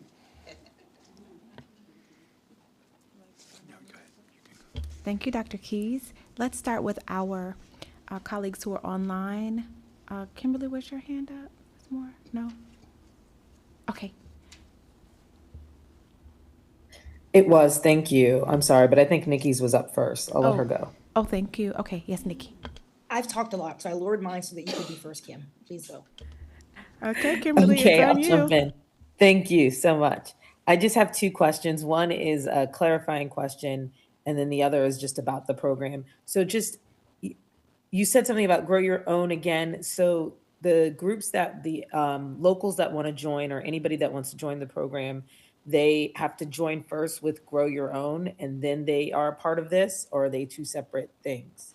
Yeah, great question. Thanks for asking it, because this gets conflated a lot. So let's look at Grow Your Own as like an umbrella initiative. And underneath Grow Your Own, and you would see this if you looked in our information guides as well for this grant program.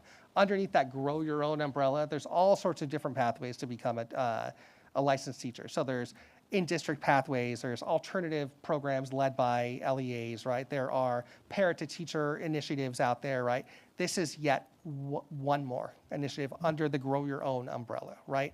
And so you can apply and become part of this teacher apprenticeship and join with us, and let's make great teachers together, and you won't take a dime from the GYO grant.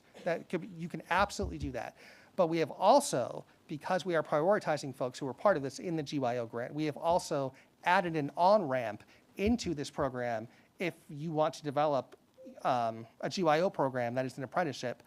So we've just basically streamlined it. We made it part of the application process if that's what you choose to do. But you might want to do a Grow Your Own program that's for conditionals, or one that's a different parent-to-teacher pathway, or an in-district program that has nothing to do with apprenticeships. That is okay. So there's absolutely a world where you could apply for all sorts of money, because everyone's going to apply for a lot of money, please, right? That there's absolutely a world where you can apply for GYO funding and not have anything to do with teacher apprenticeships, and that's okay. All right, thank you. And my second question, thank you for that. That clarifies everything. I'm curious more about the 16-year-olds being involved in the apprenticeship. Have you flushed that out? Are they being committed? If they want to join this program, do they have to at 16 commit to going to a Maryland school for college? And then also teaching in the program I'm just curious about how that works. And then as well as getting paid and what levels they would work in. Would they work in elementary and middle, or would they work in a high school, but in a very small role? Has that been looked at yet? Sure, it's a great question. So I'm going to answer your questions a little bit out of order, but I think I'm going to answer all of them, right? So as far as the pay, I'm just going to go right back to that is all negotiated at the local level. So what the LEA and their local unions say, that's what they're going to get paid. So I can't tell you about what specific position they are going to fill and how much they are going to get paid. So that even in our standards, we point right back to those collectively bargained agreements and say, go along with those. So that is a conversation that absolutely has to happen between the local unions and the local education agency. So there's that. As far as the 16-year-olds go, you have to look at this as a continuum of learning. And let's not even talk about 16-year-olds at the moment. Let's talk about what you're doing your first year in college, right? You're not in a classroom necessarily running the show as an 18-year-old wanting to become a teacher in a college, right? You're going through your general eds, right? You might do some teacher adjacent stuff, but as you progress through your program, you're going to be more and more involved in a classroom, right? It's the exact same thing here. So when you're a 16-year-old doing dual enrollment, that might be what you're doing. You're doing some dual enrollment, maybe you're doing some tutoring, right? As an LEA employee, maybe you're shadowing a teacher for a bit and helping out as a part-time employee of some sort, but it's going to be work that is appropriate for a 16-year-old to do, but is also going to be the genesis of their educator journey, right? And so what we're not doing is saying, you're a 16-year-old, we're going to let you loose with a bunch of third graders and we'll see you at fourth period. That's not what's happening here, right? So it's going to be, and it's all along, remember that roadmap slide I showed you, right? So if you come in and you have a bachelor's degree and you were a conditionally licensed teacher forever, yada, yada, yada, right? We're going to develop you differently because you're coming in with a different set of background and experiences than that 16-year-old who is still in high school, right? So the deliberate development is going to be differentiated. Let's use that word, right? We use it for our students all the time. It's the exact same thing here. We're going to differentiate that instruction based on what that apprentice brings in with them and where they are at already on their educator journey. I know that wasn't in order, but I feel like I did answer all your questions. That's okay. No, Okay. you did. And I guess the final part to that, with the 16-year-olds, is the commitment. I mean, I'm thinking about Yep, so we they're don't 16 mandate. yet, and So- how so- do we make sure that if we're growing them, that when they turn 18, they stay in Maryland? Yeah, if we had that answer. right? So we don't mandate at our level, at the level that I work at, we don't mandate any sort of commitment to the state or to teaching or anything like that. The best we can do is have really high standards for which schools we allow to participate with us. And so if you do want to apprentice, then just by the nature of the program, you're going to a Maryland school because that's who we're partnering with, right? So we can control those sorts of things, but I can't ask a 16-year-old or a 36-year-old who's just in this apprenticeship program at my level to commit. Now, if an LEA is going to be kicking in some tuition reimbursement and they might have some strings attached to that, that is a completely different conversation, right? I am talking at this level that we are operating at. So whatever LEAs have in place right now for tuition reimbursement, like when I was in the Air Force, for every 6 months that I got tuition paid for, I had to serve a year, right? And that was a normal thing. So what we have does not override what LEA agreements would have with their unions and with their employees. Thank you very much. That was very thorough. Okay, thank you. Dr. Woodward? Hey there. Thank you, Dr. Keys. I'm so excited. I've come to realize that I'm embracing my Pollyanna-ness because I am super excited about the opportunities that LEAs are going to have around this. I haven't worked much with Tennessee's program, but I did do a lot of research and work alongside with Washington State's program. And it is a phenomenal opportunity for our young people. And to your point, Kim, I have 2 teachers who are 10-year veterans right now who were 15 when I recruited them to become vision teachers. So it's possible they stay with you and they're still in Montgomery County. So it is possible. One thing I know about educators is that most of them that start and go to college for it, they're serious about, I was 6 when I found out I wanted to be a teacher. So I have no concerns about that. Jason, I have 2 probably technical questions, and I apologize in advance that they're kind of technical. So I have some hesitations around the Danielson model, and that's only because many of our districts utilize them for evaluation. And so from my standpoint, I want to understand how we ensure that in an apprenticeship, the point of it is growth, right? And I'm a big proponent of coaching and growth, having spent a lot of time supporting the PAR program in Montgomery County. And so I want to know how MSDE is working with locals or figuring out how to make sure that they don't convolute and the information being utilized to develop these individuals in the apprenticeship program isn't getting muddied by the usage of the Danielson program in their evaluation process. I would hope is that there's a fine line and that is clear so that folks can receive the feedback they need. But I also know on the ground during the evaluation process, things just get sometimes muddy. So that's my first question. Sure, can I answer that first before we, okay. Yeah, please. No, so it's a great question. So we have, what I mentioned before, the Joint Apprenticeship and Training Committee. We've only had 2 meetings, and it is a very new committee, right, that we have stood up. But that is the whole point of that committee is, and the committee is comprised of, just so we understand who is in that, right? So we saw Washington and Caroline County were on there, right? So Washington and Caroline County LEAs each get 1 voting seat at that table. And each of their unions that represent paraprofessionals each get a voting seat as well. MSEA gets a seat, MHEC gets a seat, Labor gets a seat, non-voting, right? But still advisory seats, right? And so that is the committee where we discuss exactly what you just said. Okay, so together we're going into 2026. We're about to roll this out for the first time. We have these on-the-job training competencies. I would disagree with you a little bit. You said there should be a fine line. I think there should be a thick line, right? Between. But I'm just saying, that is our perspective, and I'm with you 100%. And we have discussed this, and I'm excited to have this conversation because you are so right. We cannot sorry, I'm a little emotional about this because I'm so excited about this because this is such an opportunity we have. When we look at the Danielson framework, right, and we have unsatisfactory, basic, proficient, and exemplary or whatever, right? And proficient tends to be the area where we need to hit in order for folks to be check, and we're good to go. We should never expect that someone that has only completed TAM is going to be proficient in any area, right? Basic, we might see someone coming out of TAM and we might decide as a JATC that we can agree that anyone coming out of TAM will meet the basic, maybe, right? Level of 1. Maybe just 1 standard, right? We need to reevaluate the way that we are viewing this, right? That it is not the death knell of if in your first year as training to be a teacher, you score way lower than a professionally licensed teacher who has graduated a program. So you are 100% right, but I will tell you that all the folks on that slide who are in this with me are of the same mindset that I am. Like, we are ready and willing to reevaluate how we do this. I will say, just so we are clear on this too, you mentioned teacher evaluations. We aren't necessarily mandating that LEAs use their actual evaluation method to evaluate apprentices. I will tell you that one of the reasons we chose Danielson is because that our LEAs are familiar with it. We wanted it to be a minimal lift for everybody. Our IHEs are so steeped in this, right? Our LEAs know this like the back of their hand, and might even use it in evaluations. And so what we want to do is, we can provide that opportunity for LEAs to absolutely use your same evaluation system if you want to.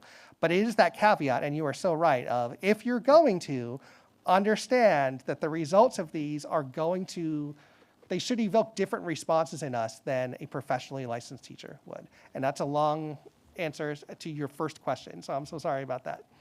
No problem. And I'm so happy to hear you say that. The second one is probably, again, too technical, the salary expectations. I do know that the negotiation is going to happen between their locals and the LEA. However, is there not a baseline expectation put forward by the Maryland Apprenticeship and Training Council? Because aren't they the ones that granted this opportunity in apprenticeship? And don't they have rigorous expectations or standards for how you compensate apprentices?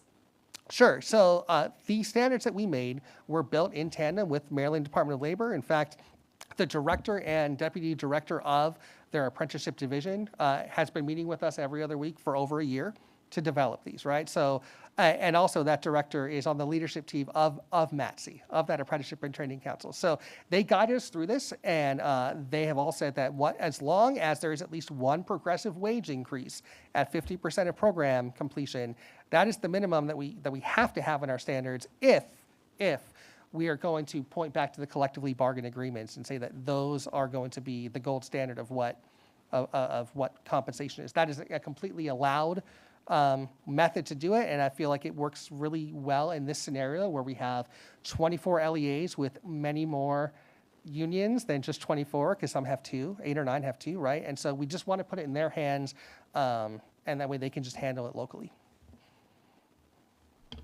But great questions. Thank you. Okay, Ms. Carpenter, I think you were next. I think Josh was actually next. Okay, thank you. Josh, then Hello. Melissa, Josh, then Melissa, then Leslie, then Jenny. How's that?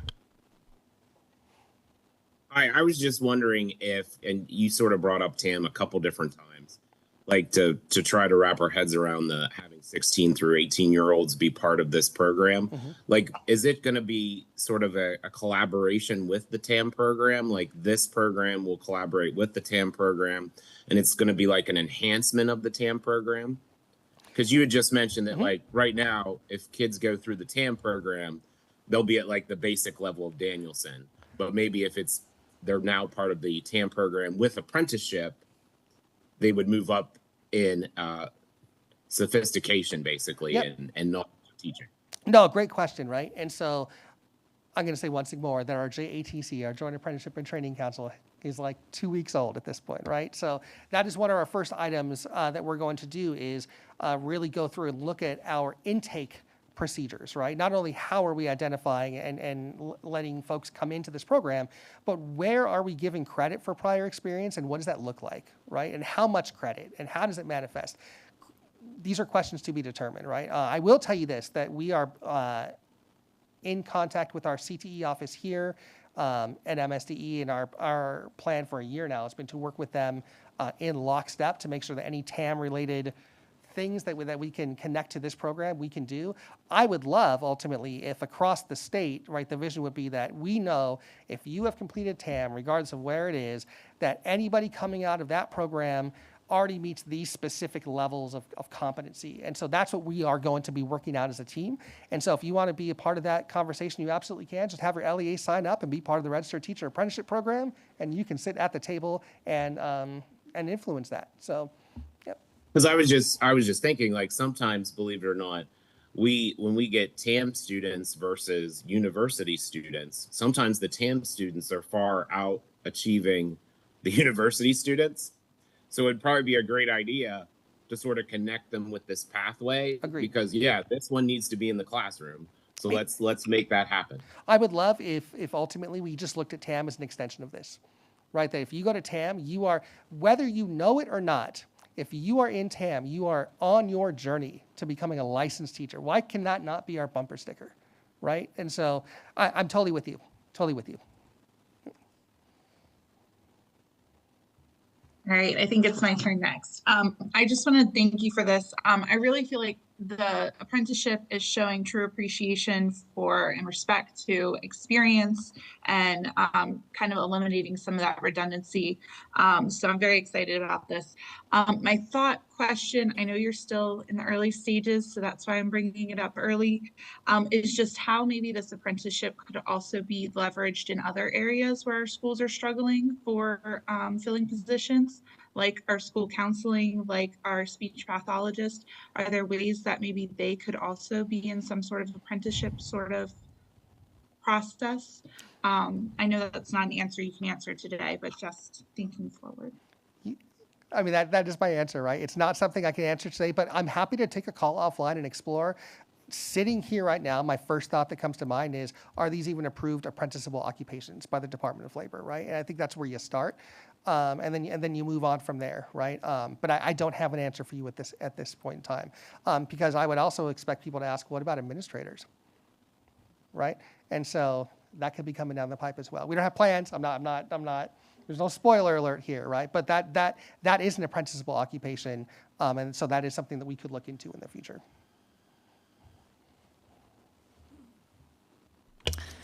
So you just talked a little bit about evaluations for teachers. I'm just curious if there are any criteria spelled out, kind of outlined for the credit replacement in terms of just like, do you have to meet a certain threshold of performance in order to replace those credits, or? Yeah, so I've said this a bunch because you are asking good questions. So I promise I'm not patronizing you when I say that is a great question. That is absolutely the question between the LEAs and the IHEs that they need to hammer out, right? So if I say, hey, I really want to work with you because you're the LEA or the IHE that's down the street from me, and we have direct billing agreements, and our students love you, and we have alumni from you that we love, but we need more credit for on-the-job learning. So how do we make this a reality? The great thing is that between now and March 2nd, there's actually like a 90-day window where there's a grant opportunity open that makes people collaborate together to build, grow your own programs, right? And so, and I'm being a little sarcastic when I say that, but the reality is that is one of the purposes of that grant, is to get people at the table together and flesh this out. And there's a reason that grant is 90 days as opposed to a 45-day application window, is specifically to build in that collaborative time in this sense, right? That collaborative time. So great question. Like, how do you crack that code, right? And I'm excited to hear the answer when I see it in the applications. 1 second, Jenny's just ahead of you, Dr. Kirby. Okay, go ahead, Dr. Bishop. Thank you. First of all, Dr. Keys, thank you so much. My pearls were clutched after the last meeting because I was really concerned. And when you said that, they wouldn't be teacher of record, that really alleviated a lot of the concerns I had, because that kind of pressure is crazy, especially for somebody who's not fully certified. I have a question before a comment.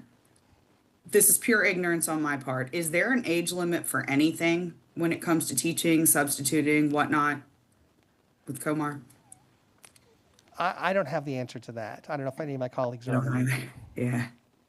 Does anybody know?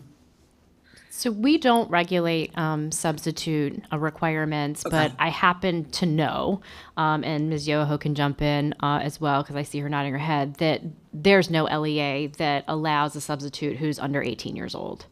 But it is an LEA decision. As far as teaching is concerned, you do have to have the bachelor's degree. So we've never run into the question of, you have that dynamo who went through college at, 16. We've never had to answer that question. It's not regulated. Thank you so much. Just because anecdotally, as a former high school teacher, I feel like an 18-year-old in front of other 18-year-olds might be a really bad idea, just from what I've seen. I feel like even a 20-year-old in front of 18-year-olds could be kind of rough. And again, that's anecdotally, but I feel like there's some social emotional considerations there in terms of development. Elementary school, I don't think is a problem, right? Because that gap's a little bit wider. But I just want us to be aware high school does look different. And there really are some social issues there that I think might need to be addressed at some point. But again, like you said, Kelly, we haven't crossed that bridge yet. So that's all. Thank you. And if I could just add one more point, and hopefully this will give you a little bit more comfort. So remember that these are employees first. So these are employees that the district has already invested in. So they're going to make those employment decisions based on, the criteria that they normally would. So we're talking about, let's just take an ESP, for example. This is an individual that the district has already decided is age appropriate for that assignment. They have placed them, and now they have decided that they're appropriate to put forth for the apprenticeship program. So I just want to make sure that that's clear. And if we're talking about high school students, as Jason stated before, the goal really is to look at our CTE programs and get that standardized. Like, if you complete the CTE program, this is what you could potentially step in to the registered apprenticeship with. So it's not necessarily that we would be expecting a high school student to be in front of our Maryland students actually engaging in what they will eventually engage in when they're farther along into the apprenticeship program. Thank you. That's helpful. I always forget the employee part first. So thanks for that. Dr. Kirby. This is goosebumps in terms of the program. It's really exciting. And I appreciated the part that you mentioned about the barriers, particularly the financial barriers. And it had me thinking, and this may be more philosophical and not a question to answer, but with the changes in the FAFSA that's happening on the national level with Pell Grants, with the caps, has there been any thought to, would there be any way to offset if certain people who would have been eligible for Pell no longer eligible? Because I know the goal is to make this 100% free. So has any thought been given into the changes in FAFSA, how this will impact, or is this just, again, this is more philosophical? No, I would disagree. I don't think it's philosophical. I think it's a very real thing that we need to be on the lookout for. So this may sound like a cop-out, and I promise it's not. I'm going to echo Dr. Wright, what she has said in an all-call, which is that right now, things with the federal government are a moving target. I mean, that's really where we're at right now, right? And so I can't get up here today and tell you and have really any sort of predictions about funding, especially in the education space right now, right? We all know what's happening. So I don't have an answer for you right now. Is it on our radar? You bet. Is there anything we can really do, and do we feel like we can really game plan right now? Not at the moment, right? It really is. It's like, let's cross each bridge as we get there. And it might be year to year. So one year we're going to have people apply for FAFSA. And if the funds don't exist afterwards, then let's cross that bridge when we get there. But right now, planning for every eventuality of the federal government not funding things in the education space is just not something we can do, right? So I don't think it's philosophical. I think it's a very realistic viewpoint to have. And yeah, I mean, we're looking at it. It's just, we'll know when we get there. It's the most honest answer I have for you. Thank you. Yeah. Okay, I have a question. Did I say thank you yet? Thank you, Jason Keys, Thank you, ma'am. for this wonderful work. If you don't mind, I had a question. Can you go to slide 13, please?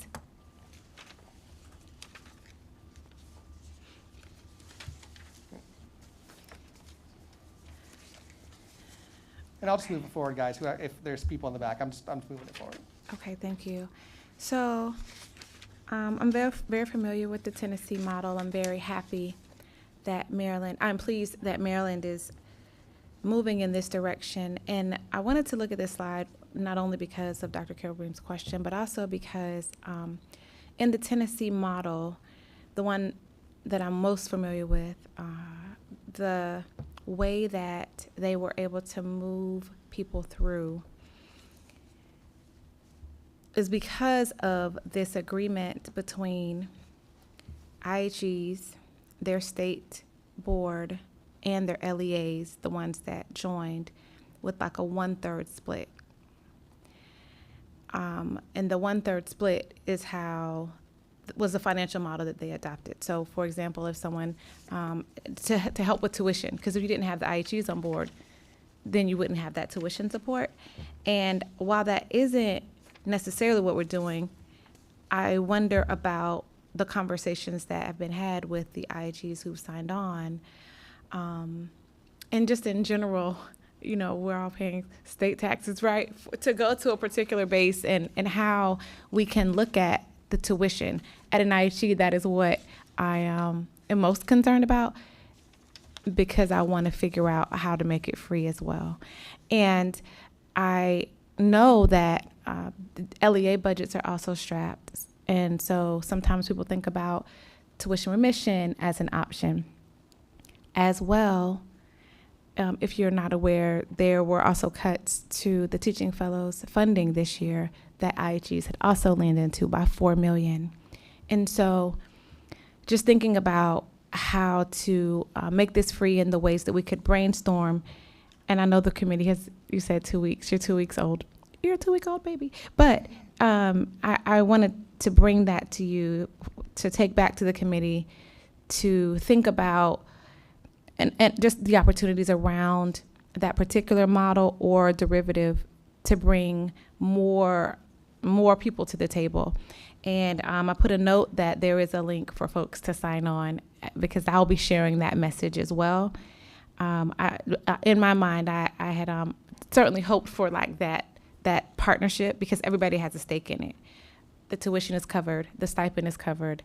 And so, yeah. So if you don't mind just taking that information back to the group, and then folks here, I just wanted you to have that information. So does it make sense what I'm saying? The 1/3, 1/3, 1/3 for? I do not have clarity. I'm so sorry. Oh, okay, sure. So for example, let's say that tuition was $10,000. I'll just put it out. Maybe we'll make it 12 since we said 1/3, 1/3. So 4,000 of that the university took care of, right? The other 4,000 came in the form of some sort of the pay that is not regulated at the IHE level.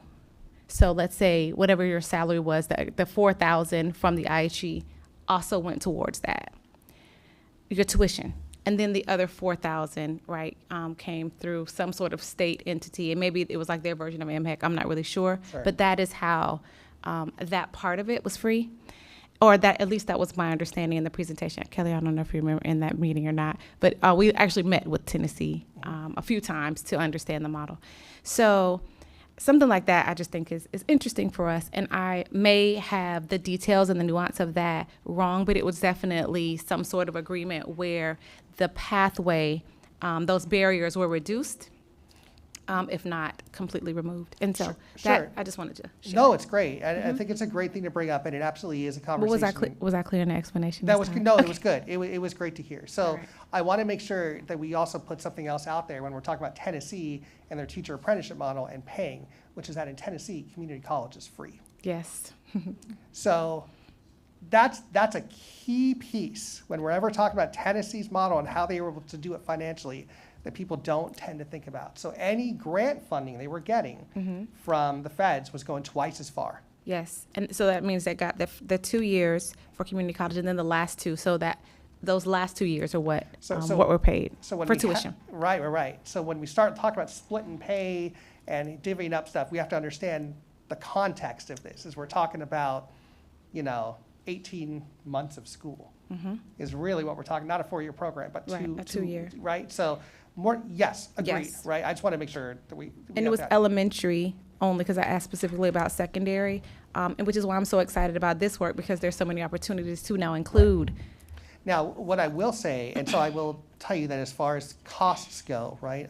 If you attend, and I told Pazam, someone asked if we talked to Pazam about Grow Your Own. So I told Pazam, you're gonna be sick of hearing me talk about the Grow Your Own grant between now and March. So I'm sorry if you're already sick of hearing it, but that in regards to this question or this comment, right, or this topic, you will see in our information guide that the number one most influential component of those applications is going to be cost per participant.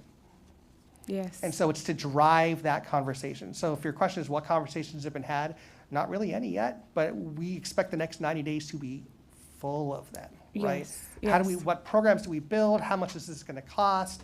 Who's going to share what load of the responsibility, and what are those responsibilities, right, between the union, the LEA, and the IHE? I mean, it's exactly what you said, Dr. Shockley. Those are the things that need to be discussed. Yes. So we're excited to see what comes out. Thank you. Thank you. Thank you. Okay, anyone else? Sure. I'm still trying to wrap my mind around the high school student part. And so I'm wondering if there are expectations around the scope of the program for folks who might be interested in starting with the high school students. So is the vision that whatever program is developed or proposal that's submitted, that it will be high school through licensure? Got it. So really depends. Great question. It's really, and a lot of this, you're hearing me say a lot today, like it depends what the LEA wants. It depends what the LEA needs. That's really what we're focused on. Like, let's meet your needs at the LEA. So when I've talked this summer to different LEAs, we've talked to a lot. So while there are 2 that are signed up, we've talked to about half of them thus far. And they're at varying levels of signing on with us, right? Some looked at this teacher apprenticeship program and said, perfect, we've been looking for a way to get our paras licensed. This is going to work for us. There are others who have said, you know what, we already feel really confident with our para to teacher initiatives that we have going on. And we already feel confident with our alternative programs that deal with conditionally licensed folks. But the one part of our school district's family that is left out of the mix as far as being able to go on a pathway to become a teacher are high schoolers.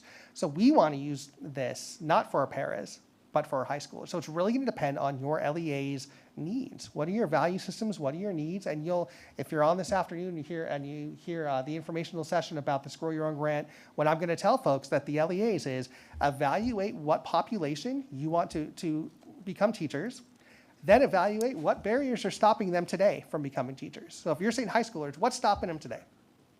What is stopping? And then go to your IHE partner and say, here's who I want to get licensed. Here's the barrier that's standing in the way.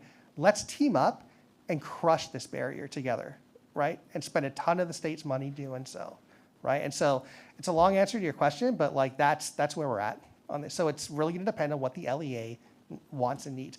And that could fluctuate year to year. We might decide that this year we want to hire on a bunch of high schoolers, but next year we want to focus on our paras, and the year after that we want to bring in parents from the community and hire them in to our school and then train them up to be teachers. Sure, right? Let's do it all. So yet another long answer that comes down to it depends. Anyone else? I was thinking, I mean, we're talking about high school students and so forth, and I understand all the concerns because I would share those as well. But I'm very proud of a number of the programs we have just at our school where high school students actually are used to help teach. The number of tutoring programs that we have and so forth, where students have one-on-one. Our honoraries often set up tutoring programs and things like that. We have student service learner programs where students get a feel of more the mechanics of how a class works, and they're there to help you collate things and things like that. They don't necessarily do teaching, but I have enormous faith in the students we have at the high school level. And if you can guide them at a very early age to understand the mechanics of a classroom, how you tutor, how you meet the needs of individual people, pairing them up, man, that is extremely powerful. And they start to get a feeling almost immediately as to whether this is for them. Like, do they get pleasure out of doing it? And I see that happen so many times. So I share all of those concerns. I understand that. But I kind of like the idea that you had the 16-year-old in there. So to me, that's an opportunity to truly grow from the beginning, because by that time, you're really starting to think about what you love and what you want to do. And you will so I never like have that more part. time, sir. You will never have more time, right? When you're 16 and all you have to do is just show up after school and help tutor some folks, right? That's the most free time you're ever going to have, because once you're an adult with a family and another job, right, that time dwindles. So why not hit them when they can hyper-focus on these areas where they need to grow? So. Yeah. Now, I had one more quick question, and this is more rhetorical, so you don't necessarily have to answer if you don't want to. But what I'm thinking is, having served on this board for a long time, I'm always impressed at the amount of work that gets done by Kelly, your staff, your office, the amount of things that you accomplish. As we add in this, let's say this program truly grows the way I think we all hope it will, and you add in more LEAs and more IHEs and so forth.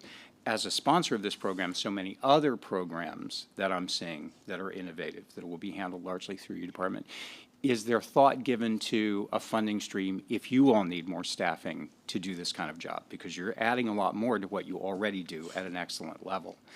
So that's more rhetorical. I'm not trying to put anybody on the spot, but I'm just thinking as time goes by, this board has always wanted to make sure that your department is staffed to do the job with the COMAR we give you to do.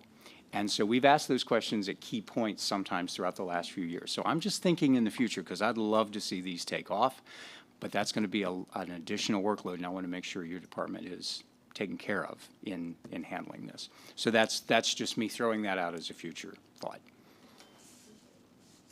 All right, any other questions, comments? All right, well, a round of applause, because that's great. I mean, for both presentations, Kelly and you, Dr. Hughes, we really do appreciate it. All right, if there are no further questions on that, the last item we have is just setting the January agenda. So Kelly, if you can help walk us through that. Will we have the adoption of the fine arts and do you anticipate that being ready for us by January? No, because our, well, actually, our January meeting is the 8th, maybe.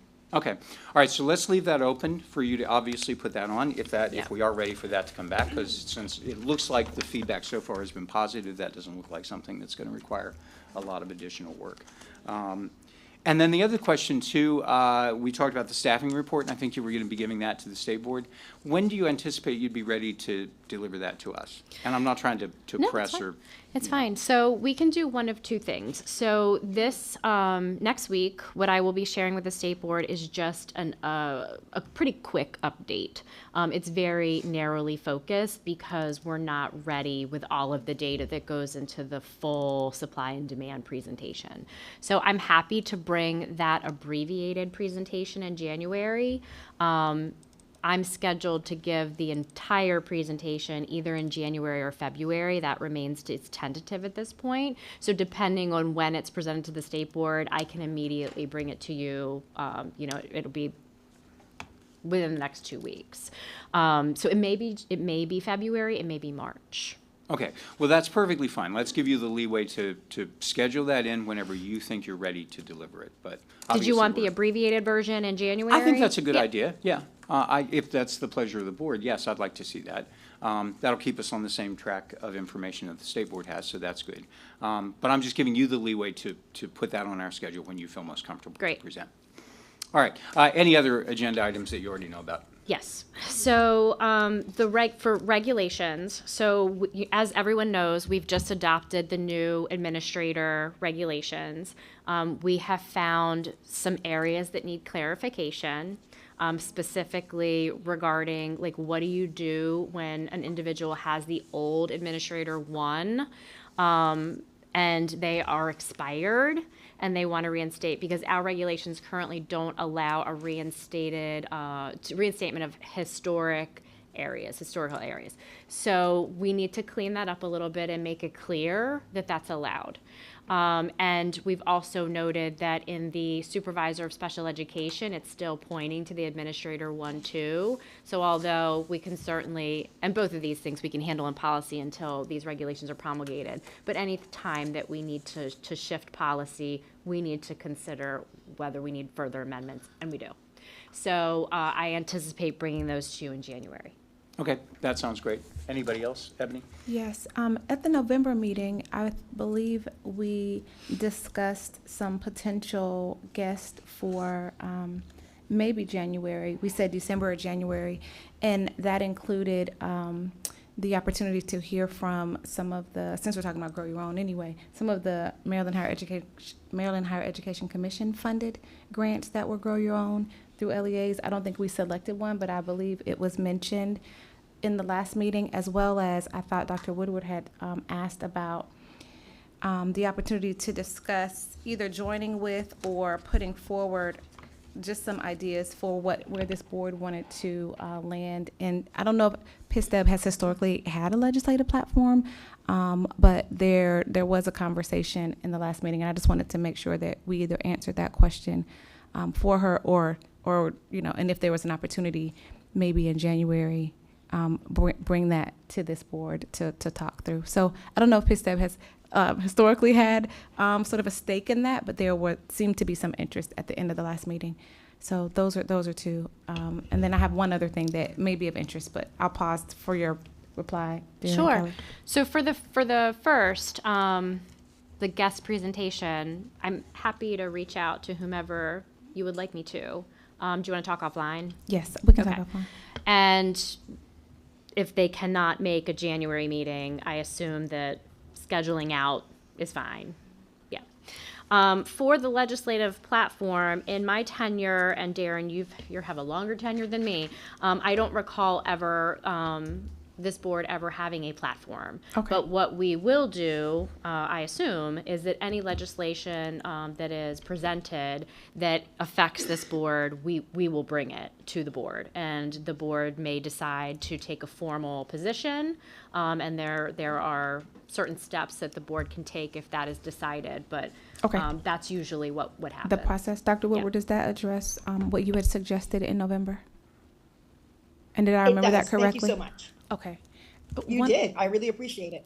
No problem. One other point that could be helpful in January, sounding like it's getting maybe packed, so maybe for February, is when this board heard from MSTE, was the wonderful Addison, through she prepared some national data on both of the reading tests, both the Pearson and the TREE, and it was national. And I think we thought we might have some state data, because IHEs are wondering, if you have the option between the two, how we might want to point to students in that direction. And so if those data are available, this board might have interest in knowing how our students coming in our educator preparation programs, or whoever is coming through for licensure, how our students in Maryland, how our teachers in Maryland, and our future teachers are performing on both of those tests. Mm-hmm. We Does can that make definitely sense? look.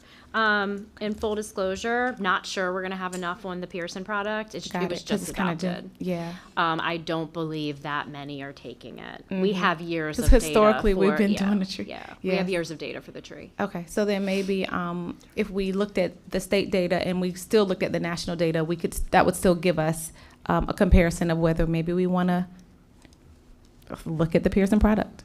So I hope that's helpful.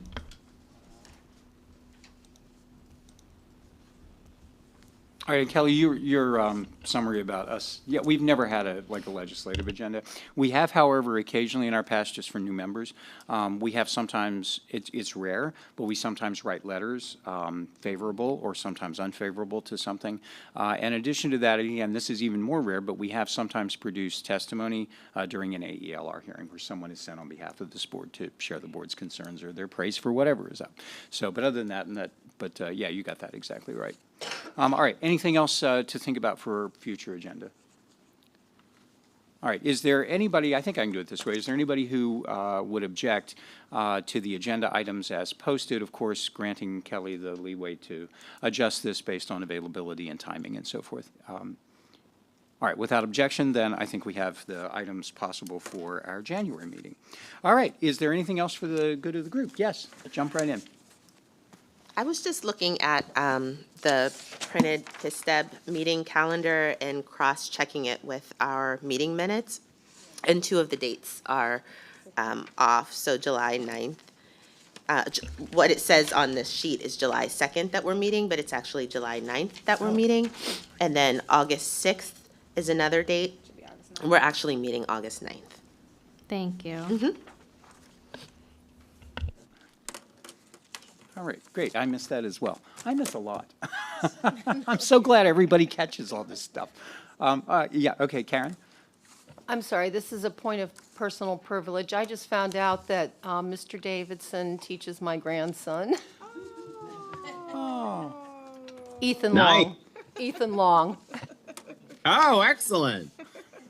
Yeah, he might have been upset the other day because I started calling him even short. Whoops. He's like, where'd that come from? I don't know. Just for fun. All right. Sue, I got that right, yes? Congratulations on making it through your first meeting. A nice round of applause. This, I have to tell you, this has never been a board I've wanted to step down from because I get a free education from so many people that are so learned about things that I'm not. We're a congenial group. We think things through, I think, thoroughly and so forth. We rely on the leadership of Kelly and her team a lot. But I think you'll find this is a very pleasurable appointment. So we're glad to have you. And congratulations on your first meeting. And anybody else that I forgot to congratulate who's been online or through our previous meetings, congratulations. And of course, we appreciate having you on the board. All right. Anything else for the good of the group? All right, then I believe we stand adjourned. All right. Have a wonderful holiday, everyone. Thank you all.